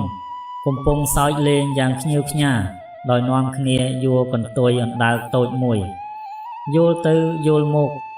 នឹងមានកាន់រំពាត់គោះវាយស្នូកអណ្ដើកធ្វើជាចង្វាក់ភ្លេងទៀតផងវិបុត្ររំជួលចិត្តអាណិតកូនអណ្ដើកនោះខ្លាំងណាស់ក៏សុំឲ្យពួកគេដោះលែងកូនអណ្ដើកនោះកុមារទាំងអស់សោកស្ដាយនៅភាពរីករាយនេះណាស់តែក៏ព្រមប្រគល់កូនអណ្ដើកឲ្យទៅវិបុត្រដែរ ពេលនោះវិបុត្រសម្លឹងមើលកូនអណ្ដើកដោយយកចិត្តទុកដាក់គាត់មានការភ្ញាក់ផ្អើលយ៉ាងខ្លាំង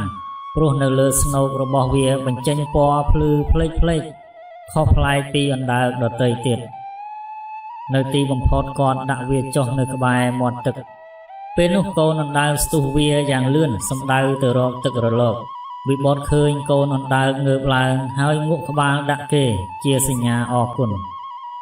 នៅថ្ងៃបន្ទាប់វិបុត្របានចេញទៅនេសាទត្រីទៀតគាត់និយាយតិចតែម្នាក់ឯងថាសូមឲ្យខ្ញុំមានសំណាងល្អក្នុងថ្ងៃនេះហើយគាត់ក៏រាយមងទៅក្នុងទឹករំពេចនោះមានអណ្ដើកធំមួយបានងើបឡើងក្បែរគែមទូកអោនក្បាលគោរពអ្នកនេសាទហើយនិយាយថាសួស្តីអ្នកកំឡោះខ្ញុំមកដើម្បីអរគុណអ្នកដែលបានជួយសង្គ្រោះជីវិតកូនអណ្ដើកតូចកាលពីម្សិលមិញម្យ៉ាងទៀតស្ដេចនាគជាម្ចាស់របស់ខ្ញុំទ្រង់បានបញ្ជាខ្ញុំឲ្យមកទទួលអ្នកទៅរាជវាំងពីព្រោះព្រះអង្គចង់អរគុណអ្នកដោយផ្ទាល់សូមលោកជិះលើខ្នងខ្ញុំមកវិបុត្រភ្ញាក់ផ្អើលហើយរំភើបចិត្តណាស់ក៏យល់ព្រមចុះពីទូកទៅជិះលើខ្នងអណ្ដើកនោះភ្លាមអណ្ដើកបានបង្វិលខ្លួនយឺតហើយហែលនាំវិបុត្រជ្រែកទឹកសមុទ្រមិនបង្អង់ក្នុងពេលធ្វើដំណើរវិបុត្របានឃើញត្រីគ្រប់ពណ៌និងរុក្ខជាតិសមុទ្រចម្លែកនៅជុំវិញខ្លួនបន្តិចក្រោយមកពួកគេក៏បានមកដល់ដីក្រោមសមុទ្រដែលមានភ្នំធំនិងជ្រលងរាក់ជ្រៅជាច្រើនកន្លែងនៅពីមុខជួរភ្នំគេឃើញរាជវាំងមួយមានកំពែងភ្លឺផ្លេកគឺជារាជវាំងរបស់ស្ដេចនាគប្រាសាទមានជញ្ជាំងលម្អទៅដោយផ្កាថ្មផ្សេង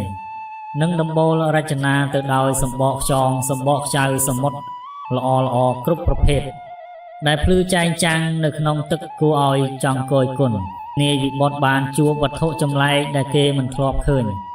ទីបំផុតគេបានទៅដល់ដំណាក់រាជបល្ល័ង្ករបស់ស្ដេចនាគនៅទីនោះស្ដេចនាគបានគង់នៅចំពីមុខវិបុត្រក៏លុតជង្គង់អោនគោរពព្រះអង្គស្ដេចនាគមានព្រះបន្ទូលដោយសុភាពថាយើងឲ្យគេនាំអ្នកមកកាន់ទីនេះគឺយើងចង់អរគុណអ្នកដោយផ្ទាល់ពីការជួយជីវិតបុត្រីរបស់យើងបន្តិចក្រោយមកព្រះនាងក៏យាងមកដល់មានព្រះសុវណ្ណីថាខ្ញុំជាកូនអណ្ដើកតូចដែលអ្នកបានជួយជីវិតខ្ញុំពីពួកកុមារវិបុត្រឈរត្រឹងរកនិយាយស្ដីអ្វីមិនកើតនៅព្រះភ័ក្ត្រដ៏ផូរផង់និងដំណើរល្វត់ល្វន់ទន់ដូចស្មៅសមុទ្រដែលរេទៅរេមកតាមចលនាទឹកស្នាមញញឹមស្រស់ស្រទន់ដោយរលកសមុទ្រនាពេលស្ងប់ខ្យល់ព្រះនាងបានបញ្ជាក់ថាខ្ញុំមិនដែលចេញពីព្រះរាជវាំងនេះទេតែខ្ញុំចង់ឃើញប្រជាជនដែលរស់នៅលើផែនដីខ្ញុំក៏បានខ្លែងខ្លួនជាកូនអណ្ដើកតូចមួយហើយហែលទៅមាត់សមុទ្រក្បែរភូមិរបស់អ្នកប៉ុន្តែនៅពេលខ្ញុំកំពុងវាកាត់ឆ្នេរខ្សាច់ក៏ត្រូវក្រុមកុមារទាំងនោះចាប់ធ្វើជាល្បែងលេងប្រសិនបើអ្នកមិនជួយខ្ញុំទេខ្ញុំប្រហែលជាបាត់បង់ជីវិតក្នុងពេលនោះបាត់ទៅហើយព្រះនាងបានបន្តទៀតថាខ្ញុំភ្លេចគិតអ្នកពិតជាឃ្លានណាស់ហើយព្រោះធ្វើដំណើរវែងឆ្ងាយណាស់ព្រះនាងក៏លើកដៃបក់ពេលនោះនៅលើតុក៏មានអាហារឈ្ងុយឆ្ងាញ់ត្រៀបត្រាបានផុសឡើងចានស្លាបព្រាសមសុទ្ធតែធ្វើអំពីមាសនិងប្រាក់ល្អម្ហូបមានឲ្យជារសឈ្ងុយឆ្ងាញ់ព្រះនាងក៏លើកដៃបក់ម្ដងទៀតរំពេចនោះសំឡេងដូរតន្ត្រីដ៏ពីរោះរងំបានបន្លឺឡើងកំដរនៅពេលបរិភោគអាហារបន្ទាប់ពីស្រស់ស្រូបអាហាររួចព្រះនាងនាំវិបុត្រទៅទស្សនានៅវិមានដ៏ល្អអស្ចារ្យបន្តិចក្រោយមកអ្នកទាំងពីរបានមកដល់មាត់បង្អួចធំមួយឈរសម្លឹងមើលវាលស្រែដែលកសិករកំពុងស្ទូងស្រូវនៅរដូវផ្ការីកប៉ុន្តែវិបុត្រសង្កេតឃើញថាសន្ទូងទាំងអស់នោះលូតលាស់ភ្លាមមួយរំពេចទេសភាពបដូរពណ៌ស្រស់ថ្លានៅរដូវផ្ការីកទៅជាស្រអាប់យ៉ាងឆាប់រហ័សនារដូវភ្លៀងធ្លាក់វិបុត្រឆ្ងល់ខ្លាំងជាងគេគឺនៅពេលដែលឃើញដើមស្រូវអោនចុះដោយសារគួរគ្រាប់ដ៏ធ្ងន់របស់វាបន្ទាប់ពីស្ទូងរួចភ្លាមក្នុងថេរវេលាយ៉ាងខ្លីរដូវកាលទាំង4បានកើតឡើងហើយបញ្ចប់ទៅវិញភ្លាមនៅចំពោះមុខ ពេលវេលាចេះតែកន្លងទៅវិបុត្ររស់នៅក្នុងព្រះរាជវាំងក្រោមសមុទ្រប្រកបដោយភាពស្រស់ថ្លាក្រៃលែងព្រះរាជបុត្រីបានទទួលវិបុត្រជាស្វាមីដោយភក្តីស្មោះស្ម័គ្រអ្នកបម្រើទាំងឡាយបានបំពេញគ្រប់បំណងប្រាថ្នារបស់វិបុត្របានសួរខ្លួនឯងថាតើជាការពិតឬក៏ជាសុបិនប៉ុន្តែថ្ងៃមួយស្រាប់តែវិបុត្រនឹកទៅដល់ទូកនេសាទនឹងការលើកមងដែលមានត្រីជាប់រមែងរណោងចេញពីទឹកសមុទ្រភ្លាមនោះគាត់ក៏នឹកឃើញអ្នកម្ដាយកំសត់និងញាតិមិត្តនៅភូមិពេលនោះគាត់អន្ទះសារយ៉ាងខ្លាំងណាមួយចង់ឃើញអ្នកទាំងអស់នោះផងណាមួយជំពាក់ចិត្តយ៉ាងខ្លាំងនឹងការរស់នៅក្នុងព្រះរាជវាំងនេះផងដោយទ្រាំពុំបានវិបុត្រក៏សម្រេចចិត្តសូមព្រះនាងទៅសួរសុខទុក្ខក្រុមគ្រួសាររបស់គាត់ព្រះនាងក៏យល់ព្រមទាំងព្រួយបារម្ភហើយប្រគល់ប្រអប់ពណ៌មាសដ៏ល្អមួយវាចាថាសូមម្ចាស់បងកុំបើកមើលវត្ថុខាងក្នុងនេះអីដរាបណាប្រអប់នេះនៅល្អម្ចាស់បងនឹងបានមកជួបខ្ញុំម្ចាស់វិញវិបុត្រកាន់ដៃព្រះនាងយ៉ាងណែនហើយសន្យាថាបងមិនបើកប្រអប់នេះទេបងនឹងត្រឡប់មករកអូនក្នុងពេលឆាប់នេះវិញក្រោយពីគោរពលាព្រះបិតាក្មេករួចវិបុត្រក៏ចាកចេញពីព្រះរាជវាំងនោះភ្លាមវិបុត្រជិះលើខ្នងអណ្ដើកធំម្ដងទៀតគាត់ធ្វើដំណើរឆ្ពោះទៅភូមិកំណើតរបស់គាត់ពេលចេញផុតពីកំពែងព្រះរាជវាំងគាត់បានឆ្លងកាត់ជ្រលងនឹងល្អាងថ្មតូចធំជាច្រើនហើយក៏បានមកដល់លើផ្ទៃទឹកសមុទ្រពេលនោះគាត់បានមើលឃើញផ្ទះក្នុងភូមិរបស់គាត់ឡើងវិញគាត់អរគុណអណ្ដើកធំហើយរត់យ៉ាងលឿនកាត់ឆ្នេរខ្សាច់សម្ដៅទៅភូមិរបស់គាត់ប៉ុន្តែអ្វីបានប្រែប្រួលអស់ទៅហើយមានតែជួរភ្នំក្រោយភូមិប៉ុណ្ណោះដែលស្ថិតនៅដដែលចំណែកផ្លូវនិងផ្ទះបានផ្លាស់ប្ដូរទាំងអស់គាត់ដើរតាមផ្លូវមួយសម្ដៅទៅផ្ទះរបស់គាត់ប៉ុន្តែទីនោះគ្មានផ្ទះរបស់គាត់ទៀតទេមានតែផ្ទះមួយផ្សេងទៀតដែលគាត់មិនដែលឃើញពីមុនមកវិបុត្របានសួរអ្នកភូមិម្នាក់ថាតើកន្លែងនេះជាកន្លែងដែលវិបុត្រធ្លាប់រស់នៅពីមុនមកមែនទេអ្នកភូមិបានសម្លឹងមើលគាត់ដោយឆ្ងល់និងចម្លែកក្នុងចិត្តផ្ទះរបស់គាត់ទ្រុឌទ្រោមបាក់បែកជាយូរឆ្នាំមកហើយកាលពីកុមារខ្ញុំបានស្ដាប់ពីតាខ្ញុំនិទានរឿងមួយដែលគាត់និយាយពីតាលួតរបស់ខ្ញុំរឿងនេះមានសេចក្តីថាព្រឹកមួយវិបុត្រចេញទៅនេសាទត្រីដោយធម្មតាប៉ុន្តែគេមិនដែលឃើញគាត់ត្រឡប់មកផ្ទះវិញទេគេឃើញតែទូករបស់គាត់ប៉ុណ្ណោះគ្មាននរណាម្នាក់ដឹងពីការបាត់ខ្លួនរបស់គាត់ឡើយអ្នកភូមិទាំងអស់ស្មានថាគាត់ត្រូវសត្វសមុទ្រកំណាចចាប់បាត់ទៅហើយស្ដាប់រឿងចប់វិបុត្រអរគុណអ្នកភូមិហើយដើរសម្ដៅទៅមាត់សមុទ្រវិញគាត់គិតថាតើគាត់រស់នៅក្នុងព្រះរាជវាំងក្រោមសមុទ្រអស់រយៈពេលប៉ុន្មានឆ្នាំហើយហេតុអ្វីក៏គាត់ស្ថិតនៅក្នុងវ័យក្មេងដដែលដូច្នេះភ្លាមនោះគាត់មានអារម្មណ៍ត្រមង់ត្រមោចសម្លឹងមើលប្រអប់ពណ៌មាសវិបុត្រភ្លេចអស់ពាក្យបណ្ដាំភរិយាគាត់ក៏ស្រាយចំណងប្រអប់ហើយបើកគម្របប្រអប់ថ្នមពេលនោះផ្សែងពណ៌សបានផុសឡើងវិបុត្រក៏คล้ายខ្លួនជាតាចាស់សក់ស្កូវនឹងចេញពុកចង្ការពណ៌សមួយរំពេចក្នុងខណៈពេលនោះគាត់បានឮសំឡេងព្រះនាងចេញពីផ្ទៃសមុទ្រព្រះស្វាមីព្រះអង្គមិនអាចបើកប្រអប់នេះបានទេព្រោះក្នុងនេះខ្ញុំម្ចាស់បានថែរក្សាជីវិតព្រះអង្គឲ្យរស់នៅក្មេងជារៀងរហូតប៉ុន្តែខ្ញុំម្ចាស់សូមលាព្រះអង្គហើយបន្ទាប់ពីនោះមកលោកតាវិបុត្រឮសូរតែទឹករលកបោកឆ្នេរខ្សាច់ក្បែរជើងរបស់គាត់តែប៉ុណ្ណោះនាំមកជូនដោយចម្លាក់ខ្មែរ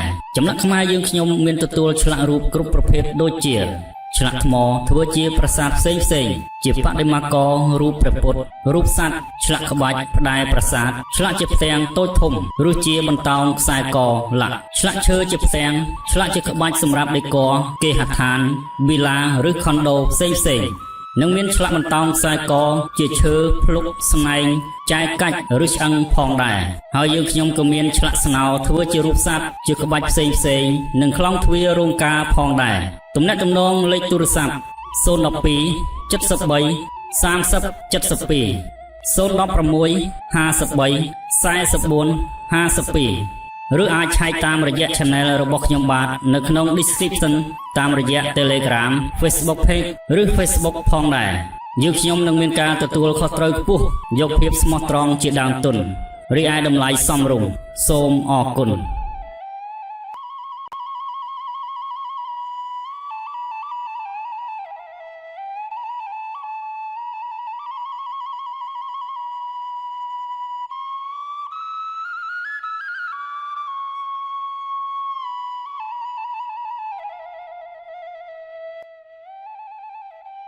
រឿងបុរសជីកក្តាមមាននិទានមួយដំណាលថាមានបុរសប្តីប្រពន្ធមានកូនប្រុសមួយកូននោះអាយុបាន12ឆ្នាំមាតាក៏ស្លាប់ទៅនៅតែឪពុកពោះម៉ាយរំលងក្រោយមកឪពុកអនិច្ចកម្មទៅទៀតកូននៅតែម្នាក់ឯងរក្សាផ្ទះសម្បែងឪពុកស្លាប់ទៅបាន5ថ្ងៃក៏មកពន្យល់សពកូនថាកូនឯងក្រលំបាកណាស់យើងជាឪពុកគ្មានរបរអ្វីនឹងឲ្យទេដូច្នេះមានតែឲ្យកូនទៅជីកក្តាមនៅក្រោមខ្ទមអ្នកតានាទិសឦសានផ្ទះយើងយកទៅលក់ចិញ្ចឹមជីវិតរៀងរាល់ថ្ងៃចុះវេលាព្រឹកថ្ងៃរះឡើងកាលណាឲ្យកូនទៅជីកក្តាមរាល់ថ្ងៃកុំខានលុះភ្លឺឡើងកូននោះភ្ញាក់ឡើងចាំជាក់នៅនិមិត្តសពគ្រប់ក៏ចាប់យកចបដើរតម្រង់ទៅខ្ទមអ្នកតាជីកទៅក៏ឃើញមានក្តាមមួយប្រកបមែនរួចយកក្តាមនោះទៅលក់ឲ្យអ្នកផ្សារក៏ទិញយកបុរសនោះបានប្រាក់ហើយត្រឡប់មកផ្ទះវិញថ្ងៃក្រោយវេលាព្រឹកទៅជីកក្តាមនៅទីកន្លែងដដែលនោះបានក្តាមមួយយកទៅលក់ឲ្យអ្នកផ្សារទៀតគេក៏ទិញយកបុរសនោះត្រឡប់មកផ្ទះវិញនៅទីនោះមានមហាសេដ្ឋីម្នាក់មានកូនក្រមុំច្រើនកូនស្រីបងទាំងប៉ុន្មានមហាសេដ្ឋីឲ្យរៀបការមានប្តីទាំងអស់នៅតែកូនស្រីម្នាក់ឈ្មោះនាងពៅគឺនាងប្រកែកមិនព្រមយកប្តីទេទោះបីឪពុកម្ដាយបង្ខំឲ្យយកប្តីក៏នាងមិនព្រមយករីឯបុរសនៅថ្ងៃក្រោយទៅជីកក្តាមនៅទីកន្លែងដដែលទៀតបានហើយកាន់យកទៅលក់ដូចសពដងនាងពៅកូនក្រមុំមហាសេដ្ឋីបានឃើញក៏ហៅមកសួរថាអ្នកកំឡោះយកក្តាមទៅណាបុរសនោះជម្រាបថាខ្ញុំយកទៅលក់នាងពៅក៏ទិញយកហើយនាងប្រាប់ថាពីថ្ងៃនេះតទៅបើអ្នកបានក្តាមកុំលក់ឲ្យអ្នកណាអ្នកយកលក់ឲ្យខ្ញុំរាល់ថ្ងៃកុំខានដោយនាងនោះមានចិត្តប្រតិព័ទ្ធនឹងបុរសនោះណាស់តែអ្នកនោះមិនដឹងខ្លួនបុរសនោះបានប្រាក់ហើយក៏ត្រឡប់មកផ្ទះវិញថ្ងៃក្រោយបុរសនោះទៅជីកក្តាមនៅទីកន្លែងដដែលបានទៀតរួចយកមកលក់ឲ្យតែនាងពៅរាល់ថ្ងៃនាងនោះទទួលទិញយកមិនដែលខានហើយនាងពៅមានចិត្តរឹតតែស្រឡាញ់បុរសនោះខ្លាំងឡើងក៏ធ្វើរឹកពីកិរិយាឲ្យបុរសនោះដឹងបុរសនោះដឹងជាក់ថានាងនោះស្រឡាញ់ខ្លួនប្រកបតែដោយពិចារណាថាខ្លួនសពថ្ងៃក្រីក្រលំបាកណាស់ហើយកំព្រាផងក៏មិនហ៊ាននិយាយថាមិនដេចឡើយចំណែកបងស្រីប៉ុន្មានអ្នកបានឃើញនាងពៅជាប្អូនធ្វើរឹកពីកិរិយាស្រឡាញ់បុរសលក់ក្តាមនោះពន់ពេកក៏នាំគ្នាទៅជម្រាបមហាសេដ្ឋីជាមេដាបិតាថានាងពៅជាប្អូនធ្វើរឹកពីស្រឡាញ់បុរសជីកក្តាមនោះក្រៃពេកបុរសនោះបានក្តាមចេះតែយកមកលក់ឲ្យនាងពៅទទួលទិញរាល់តែថ្ងៃរួចធ្វើរឹកធ្វើពីកិរិយាស្រឡាញ់បុរសនោះណាស់ខ្ញុំទាំងអស់និយាយទូមានដូចម្ដេចក៏មិនព្រមស្ដាប់រឹតតែធ្វើខ្លាំងឡើងសេដ្ឋីជាមេដាឮដូច្នេះក៏ច្រឡោតខឹង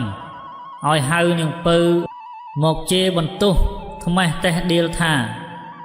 ហងឯងនេះជាមនុស្សរឹងទទឹងចិត្តមេដាបិតាអញឲ្យមានប្តីទៅមនុស្សមានទ្រព្យសម្បត្តិហងមិនព្រមយកទេឥឡូវហងបែរទៅស្រឡាញ់អាមនុស្សកំសត់លក់តែក្តាមទៅវិញហងឯងនេះអាក្រក់ណាស់ចុះចេញពីផ្ទះអញឲ្យឆាប់ទៅយកអាកំសត់លក់ក្តាមនោះចុះ តាំងពីថ្ងៃនេះតទៅហងឯងកុំមកលើផ្ទះអញសំបីតែក្នុងភូមិក៏ចូលមិនបានអញកាត់កាលចោលហើយចំណែកមេដាកាត់ចិត្តមិនដាច់នឹងកូនពៅក៏លបវិចរបស់ស្រាលដែលមានតម្លៃឲ្យទៅនាងពៅជាកូននាងពៅក៏សំពះលាមេដាយកបង្វិចដែលមេដាឲ្យចុះចេញពីផ្ទះសម្ដៅទៅបរោះជីកក្តាមពេលទៅដល់នាងបាននិយាយប្រាប់រឿងដែលបិតាខឹងបណ្ដេញសពគ្រប់បរោះនោះបានស្ដាប់ហើយឆ្លើយតបថា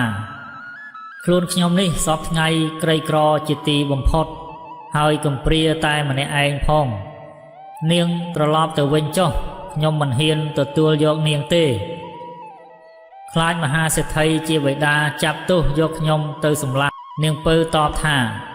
ខ្ញុំមិនទៅវិញទេស៊ូស្លាប់នឹងអ្នកហើយបរោះនោះសួរថាបើដូច្នេះយើងគិតដូចម្ដេចនាងពៅឆ្លើយថាបើអ្នកគិតឃើញយ៉ាងណាខ្ញុំទទួលតាមបរោះនោះនាំនាងពៅចេញចោលផ្ទះទៅនៅខេត្តក្រៅហើយធ្វើផ្ទះនៅជាមួយគ្នាលុះព្រឹកឡើងមកជីកក្តាមនៅទីដដែលយកទៅលក់ដូចថ្ងៃមុនទៀតបានប្រាក់ហើយទិញវត្ថុផ្សេងមកផ្ញើប្រពន្ធប្រព្រឹត្តយ៉ាងនេះជាច្រើនថ្ងៃនាងពៅនោះហេតុតែជាស្រីគ្រប់លក្ខក៏ប្រតិបត្តិប្តីមិនឲ្យទាស់ចិត្តវេលាយប់ចូលដំណេកនាងពៅនិយាយនឹងប្តីថាខ្ញុំសូមចិត្តប្តីតាំងពីថ្ងៃនេះតទៅអ្នកកុំទៅជីកក្តាមទៀតប្រាក់កាសយើងមានច្រើនណាស់បើអ្នកចង់ទិញរបស់អ្វីតាមចិត្តអ្នកទិញចុះប្តីមិនព្រមតាមលុះព្រឹកឡើងប្តីកាន់ចបទៅជីកក្តាមទៀតប្រពន្ធឃើញដូច្នេះក៏លបដើរតាមទៅមើលទីកន្លែងឲ្យបានច្បាស់មិនឲ្យប្តីដឹងលុះឃើញច្បាស់ហើយក៏ត្រឡប់មកផ្ទះវិញចំណែកប្តីជីកក្តាមបានហើយយកទៅលក់រួចទិញម្ហូបចំណីផ្ញើប្រពន្ធថ្ងៃក្រោយប្តីទៅកាប់អូសក្នុងព្រៃឆ្ងាយនាងពៅបានឃើញប្តីទៅរកអូសក៏កាន់ចបទៅជីករំលីងកន្លែងដែលប្តីជីកក្តាមនោះអស់រួចត្រឡប់មកផ្ទះបាយធ្វើម្ហូបចំណីទុកឲ្យប្តីបរិភោគថ្ងៃល្ងាចត្រជាក់ប្តីមកព្រៃក៏បរិភោគបាយជាមួយគ្នាលុះព្រឹកឡើងប្តីកាន់ចបទៅជីកក្តាមទៀតឃើញទីកន្លែងដីនោះធ្លុះធ្លាយរលីងខ្ចាត់ខ្ចាយអស់ហើយបានឃើញសំបកក្តាមមួយធំប្លែកស្ងួតស្អាតដូចជាហាលថ្ងៃយូរហើយអ្នកនោះក៏កាន់សំបកក្តាមយកមកទុកក្រោមផ្ទះមិនបានប្រាប់ភរិយាឲ្យដឹងភរិយាក៏មិនបានសួរប្តីដូចម្ដេចឡើយដល់វេលាយប់ចូលដំណេកនាងពៅកាន់ប្រាក់របូតដៃ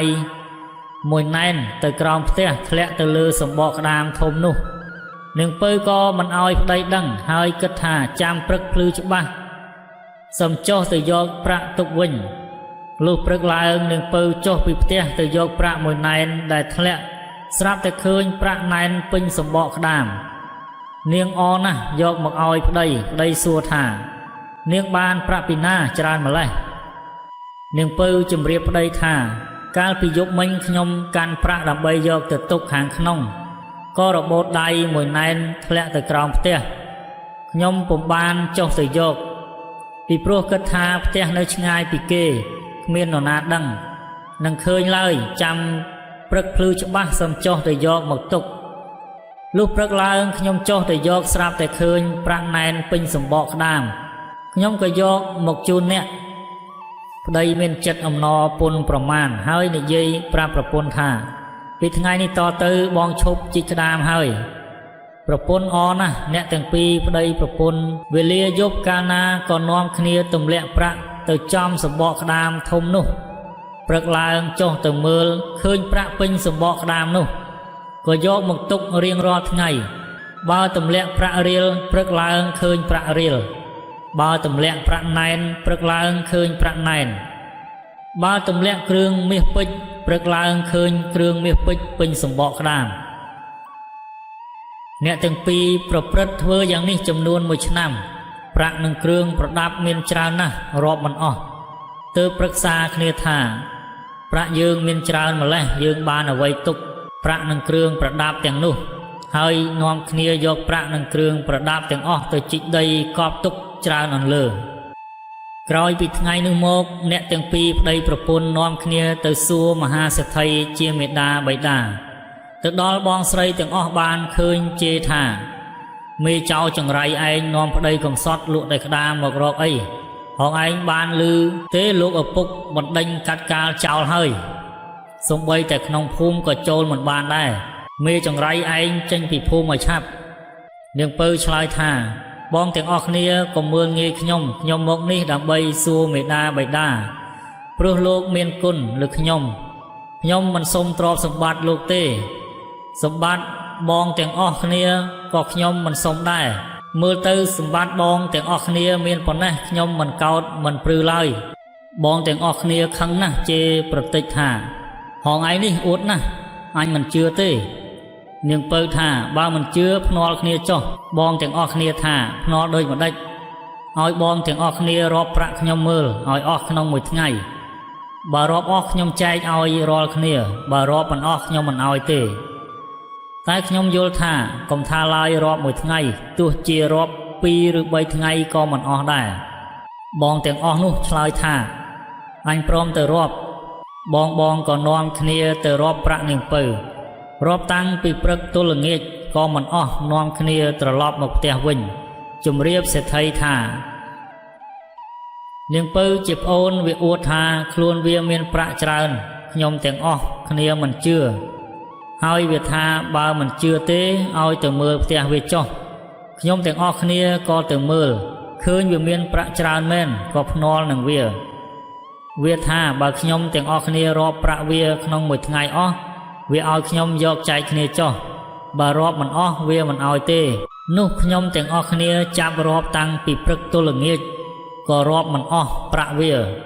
ខ្ញុំក៏ត្រឡប់មកជម្រាបលោកមេដាបិតាសូមជ្រាបមហាសេដ្ឋីបានស្ដាប់ក៏ចាត់ក្រុមការឲ្យទៅមើលប្រាក់នាងពៅឲ្យជាក់ច្បាស់នាងពៅក៏នាំទៅមើលគ្រប់ទីកន្លែងក្រុមការទាំងនោះបានឃើញប្រាក់នាងពៅមានច្រើនប្រកបមែនហើយត្រឡប់មកជម្រាបមហាសេដ្ឋីសពគ្រប់មហាសេដ្ឋីបានជ្រាបមានចិត្តត្រេកអរណាស់ក៏ចាត់បម្រើឲ្យទៅហៅនាងពៅនិងកូនប្រសាមកប្រាប់ថាកូនឯងមករស់នៅជាមួយមេដាបិតាវិញចុះទើបមហាសេដ្ឋីបង្គាប់ក្រុមការឲ្យកេណ្ឌរទេះក្របីគោជាច្រើនទៅដឹកជញ្ជូនប្រាក់និងទ្រព្យសម្បត្តិនាងពៅយកមកទាំងអស់ក៏ឲ្យជញ្ជូនដាក់លើផ្ទះពាសពេញល្វែងមហាសេដ្ឋីឃើញប្រាក់នាងពៅច្រើនមែនមានអំណរពន់ប្រមាណក៏សរសើរថាកូនអញនេះពិតជាមានបុណ្យអំណះតទៅកូនទាំងពីរនឹងបានធ្វើជាសេដ្ឋីដំណរវងពុំខានដែលមេដាបិតាខឹងបណ្ដេញកូននោះអ្នកកុំប្រកាន់ខឹងនឹងមេដាបិតានាងពៅនិងប្តីក៏នៅផ្ទះជាមួយមេដាបិតាដូចពីដើមចំណែកបងស្រីទាំងប៉ុន្មានក៏កោតខ្លាចនាងពៅនិងប្អូនថ្លៃនោះណាស់លុះមហាសេដ្ឋីជាបិតាទទួលមរណភាពទៅវេលាណា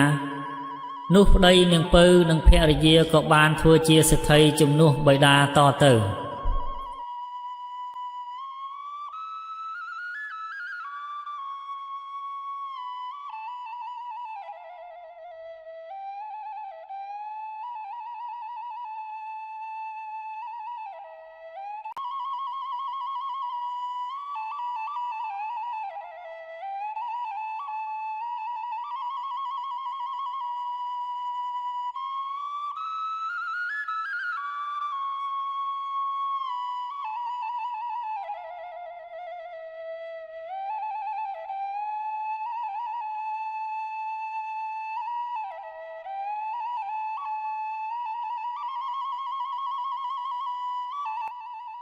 រឿង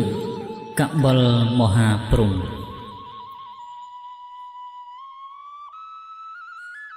ក្នុងកាលដ៏កន្លងទៅហើយមានសេដ្ឋីប្តីប្រពន្ធ2នាក់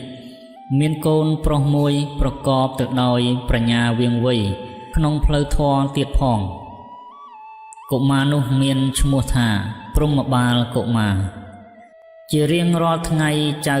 ធម្មបាលតែងតែទៅជំនុំធម៌នៅឯធម្មសភាសាលាប្រជាជនក្មេងចាស់ប្រុសស្រីគោរពរាប់អានស្រឡាញ់និងមកស្ដាប់ធម៌ជារៀងរាល់ថ្ងៃ គ្រប់គ្នាតែងតែសរសើរធម្មបាលកុមារថានៅក្មេងពិតតែមានប្រាជ្ញាពូកែណាស់ប្រការនេះហើយទើបនាំឲ្យក្តៅក្រហាយដល់កបិលមហាព្រំគាត់គិតក្នុងចិត្តថា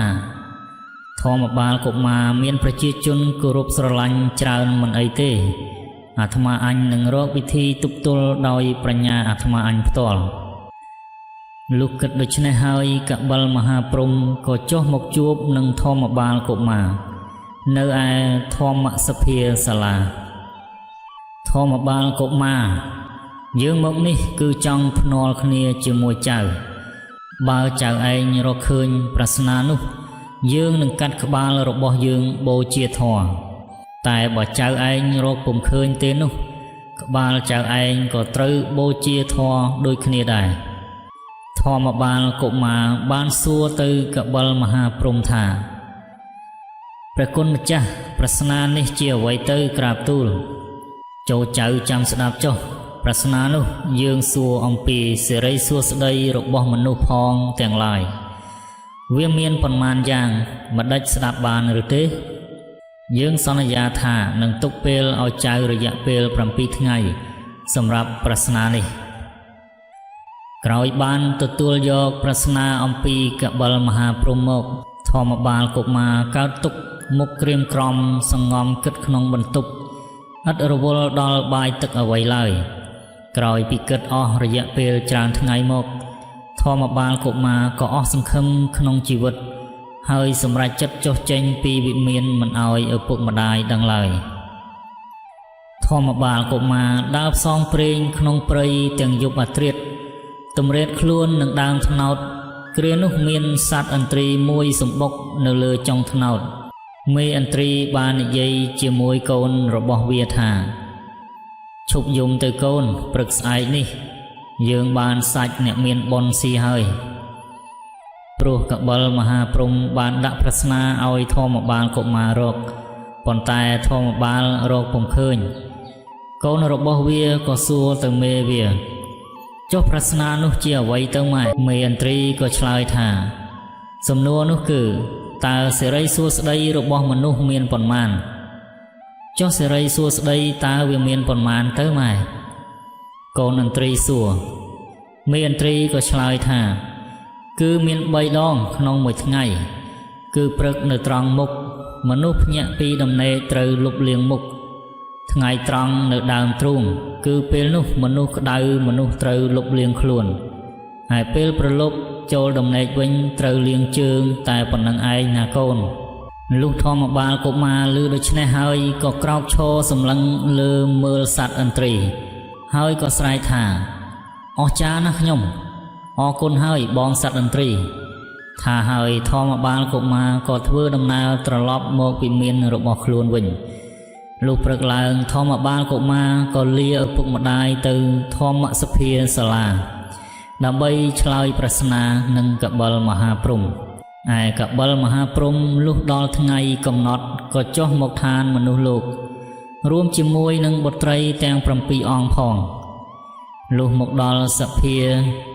ធម្មសាលាហើយកបិលមហាព្រំក៏គង់លើអាសនៈដែលមានមហាជនទាំងប្រុសទាំងស្រីគោរពប្រណិប័តយ៉ាងសមគួរទ្រង់ក៏សួរទៅកាន់ធម្មបាលកុមារថាមើលធម្មបាលកុមាររកប្រស្នាយើងឃើញឬនៅព្រះព្រហ្មម្ចាស់រកឃើញហើយក្រាបទូលសូមទ្រង់ជ្រាបជាលំដាប់ដូចតទៅនេះធម្មបាលកុមារឆ្លើយគឺទី1សិរីនៅពេលព្រឹកធម្មតាមនុស្សយើងភ្ញាក់ពីដេកត្រូវលុបលាងមុខទី2គឺនៅដើមទ្រូងកាលណាក្តៅមនុស្សត្រូវលុបលាងខ្លួនឬងូតទឹកចំណែកទី3គឺនៅត្រង់បាតជើងមនុស្សយើងជានិច្ចកាលមុនចូលដំណេកត្រូវលាងជើង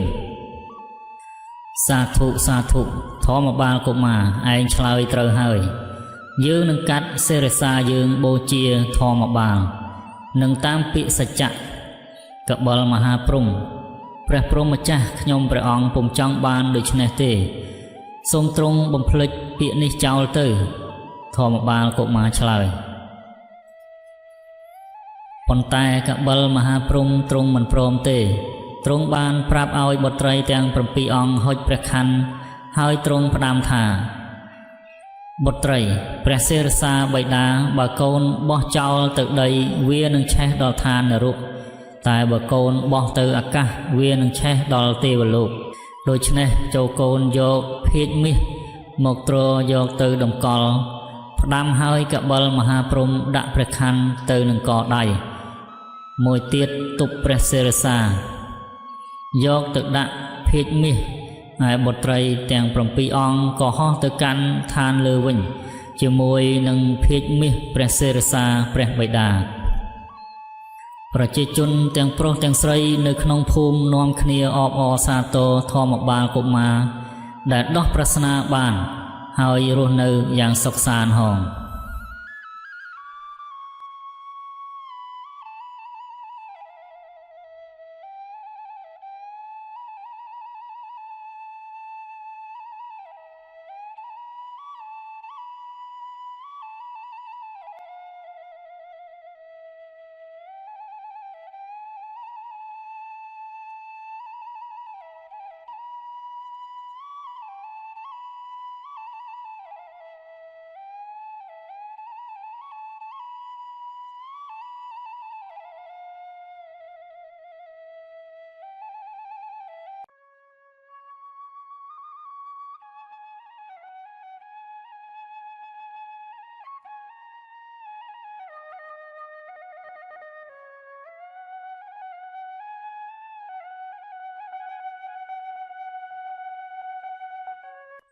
រឿង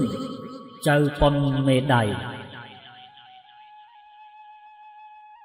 កាលពីយូរលង់ណាស់មកហើយមានប្តីប្រពន្ធ2នាក់ប្រកបរបរជាអ្នកកាប់អុសពួកគាត់មានកូន7នាក់សុទ្ធតែប្រុស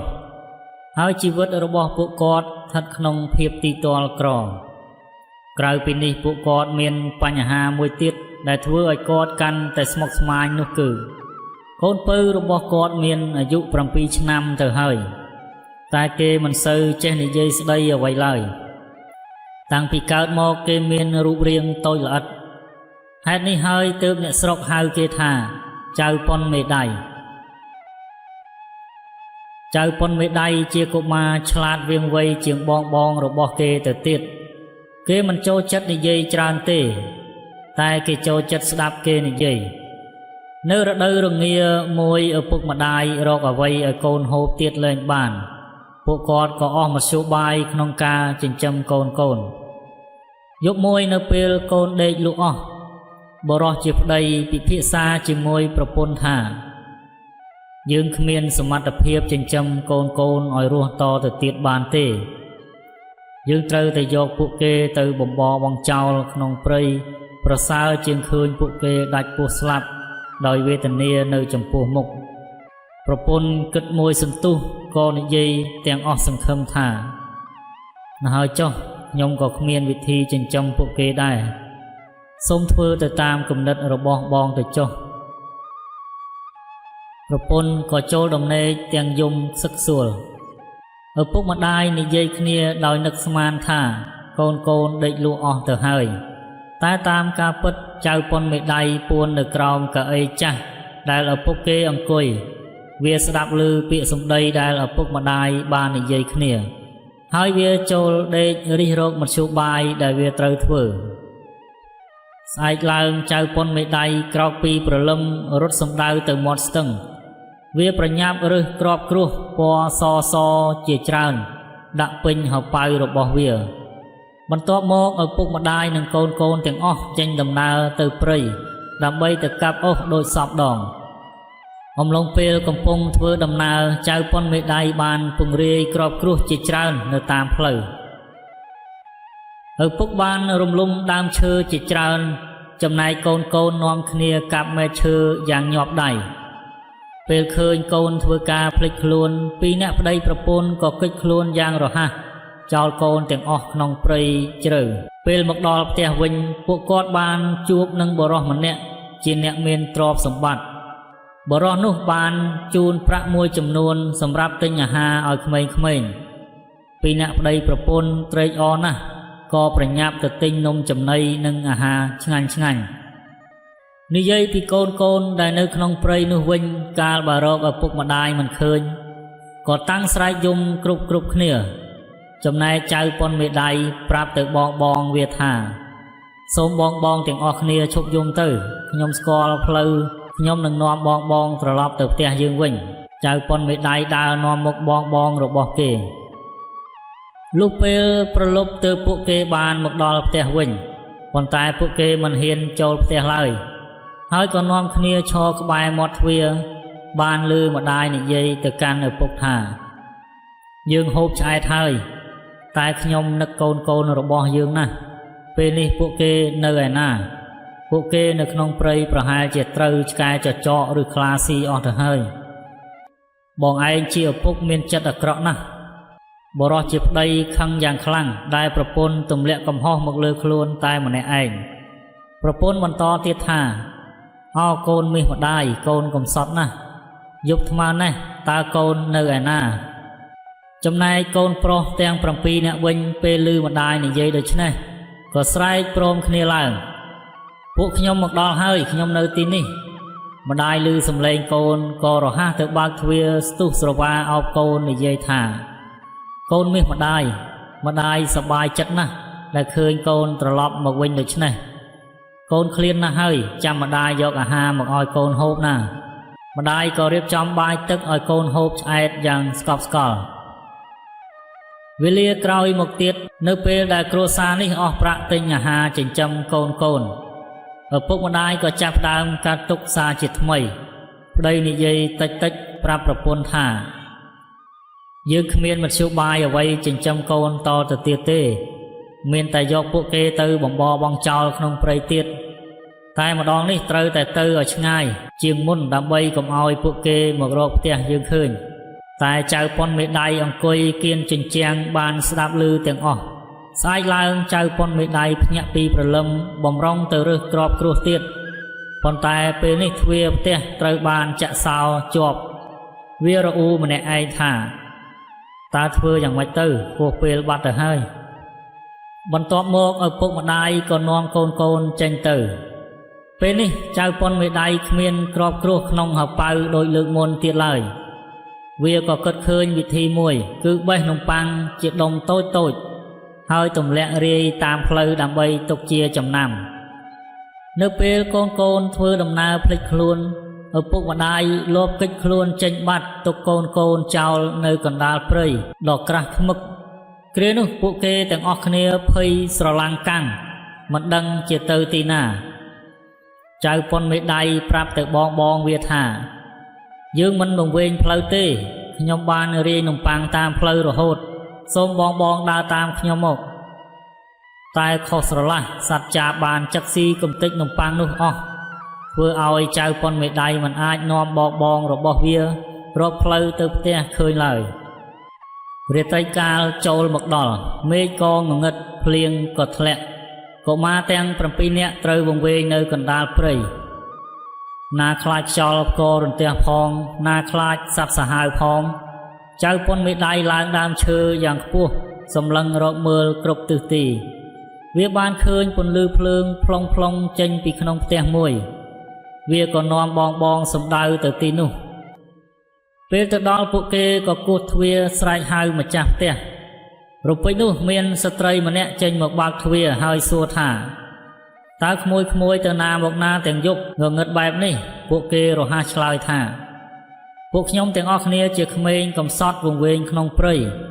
តើអ្នកមីងអាចឲ្យពួកខ្ញុំស្នាក់នៅមួយយប់ផងបានទេ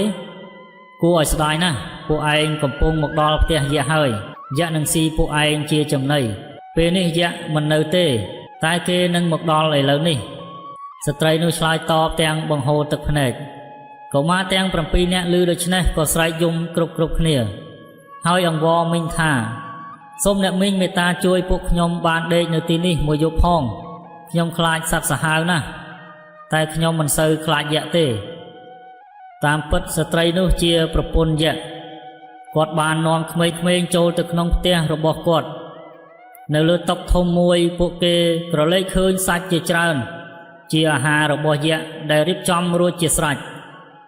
ប៉ុន្តែក្រោយមកពួកគេឮសន្ធឹកយៈមកដល់ ពេលនោះប្រពន្ធយក្សក៏ឲ្យពួកគេទៅពួននៅក្រោមតុហើយស្ទុះទៅបើកទ្វារឲ្យប្តីយក្សសួរប្រពន្ធថាអាហាររៀបចំហើយឬនៅតើមានស្រាផឹកដែរឬទេបងស្រេកទឹកខ្លាំងណាស់យក្សចាប់ផ្ដើមបរិភោគអាហាររបស់វាចូលចិត្តស៊ីសាច់ឆៅស្រស់មានឈាមក្រហមច្រាលពេលស៊ីអស់វាងើបក្បាលឡើងនិយាយថា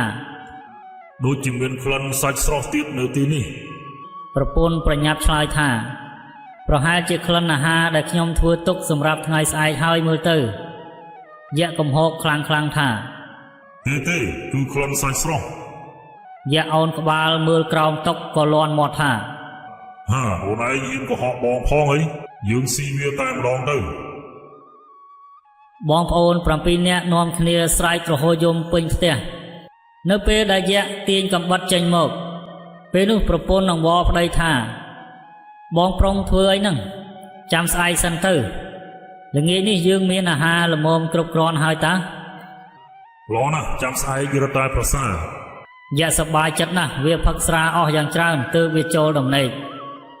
យក្សនេះមានកូនស្រី7នាក់កូនយក្សទាំងនេះក៏ស៊ីសាច់ឆៅដូចឪពុកវាដែរវាមានភ្នែកតូចពណ៌ប្រផេះហើយមានមាត់ធំនិងធ្មេញវែងពេលយក្សចូលដេកកូនរបស់វាក៏បានដេកលក់អស់ទៅហើយដែរកូនយក្សទាំងនោះសុទ្ធតែពាក់មកុដមាសនៅលើក្បាលរបស់វាប្រពន្ធយក្សក៏នាំបងប្អូនចៅប៉ុនមេដៃទៅដេកលើគ្រែមួយក្បែរកូនរបស់គាត់ពួកគេនាំគ្នាដេកយ៉ាងឆាប់រហ័សចំណែកចៅប៉ុនមេដៃវិញដេកមិនលក់សោះវាផិតភ័យហើយរិះរកមធ្យោបាយដើម្បីគេចឲ្យផុតពីកណ្ដាប់ដៃយក្សគិតហើយចៅប៉ុនមេដៃងើបឡើងដោះមកុដពីក្បាលកូនស្រីយក្សទៅពាក់លើក្បាលបងរបស់វាហើយសំងំដេកយ៉ាងស្ងៀមស្ងាត់លុះពាក់កណ្ដាលអាត្រៀតយក្សក៏គិតថាអញទៅសម្លាប់អាក្មេងៗនោះឥឡូវនេះចំណេញឆ្ងាញ់មិនបាច់ទុកដល់ថ្ងៃស្អែកទេយក្សទាញកំបិតរបស់វាហើយចូលទៅបន្ទប់ដែលពួកគេកំពុងដេកយក្សមើលអ្វីមិនឃើញទាល់តែសោះវាយកដៃទៅស្ទាបប៉ះមកុដដែលនៅលើក្បាលបងប្អូនរបស់ចៅប៉ុនមេដៃបន្ទាប់មកយក្សក៏ដើរថ្នមទៅគ្រែមួយទៀតរាវស្ទាបប៉ះសក់ដែលគិតថានេះណែបានប្រកាសជាអាក្មេងនេះមែនពេលនោះយក្សក៏លើកកំបិតសម្រាប់កូនស្រីរបស់ខ្លួនម្ដងម្នាក់ហើយត្រឡប់ទៅដេកធ្វើប្រងើយពេលយក្សទៅបាត់ចៅប៉ុនមេដៃក្រោកឡើងហើយដាស់បងវាថាភ្ញាក់ឡើងស្លៀកពាក់ភ្លាមទៅយើងត្រូវរត់ចេញពីទីនេះបងប្អូន7នាក់ខំប្រឹងរត់កាត់ព្រៃទាំងយប់ងងឹតពួកគេមិនដឹងថាកំពុងទៅទីណាឡើយនិយាយពីយក្សពេលភ្ញាក់ពីដំណេកដាស់ប្រពន្ធវាថាអូនសម្លាញ់តោះយើងទៅមើលក្មេងៗដែលមកពីម្សិលមិញ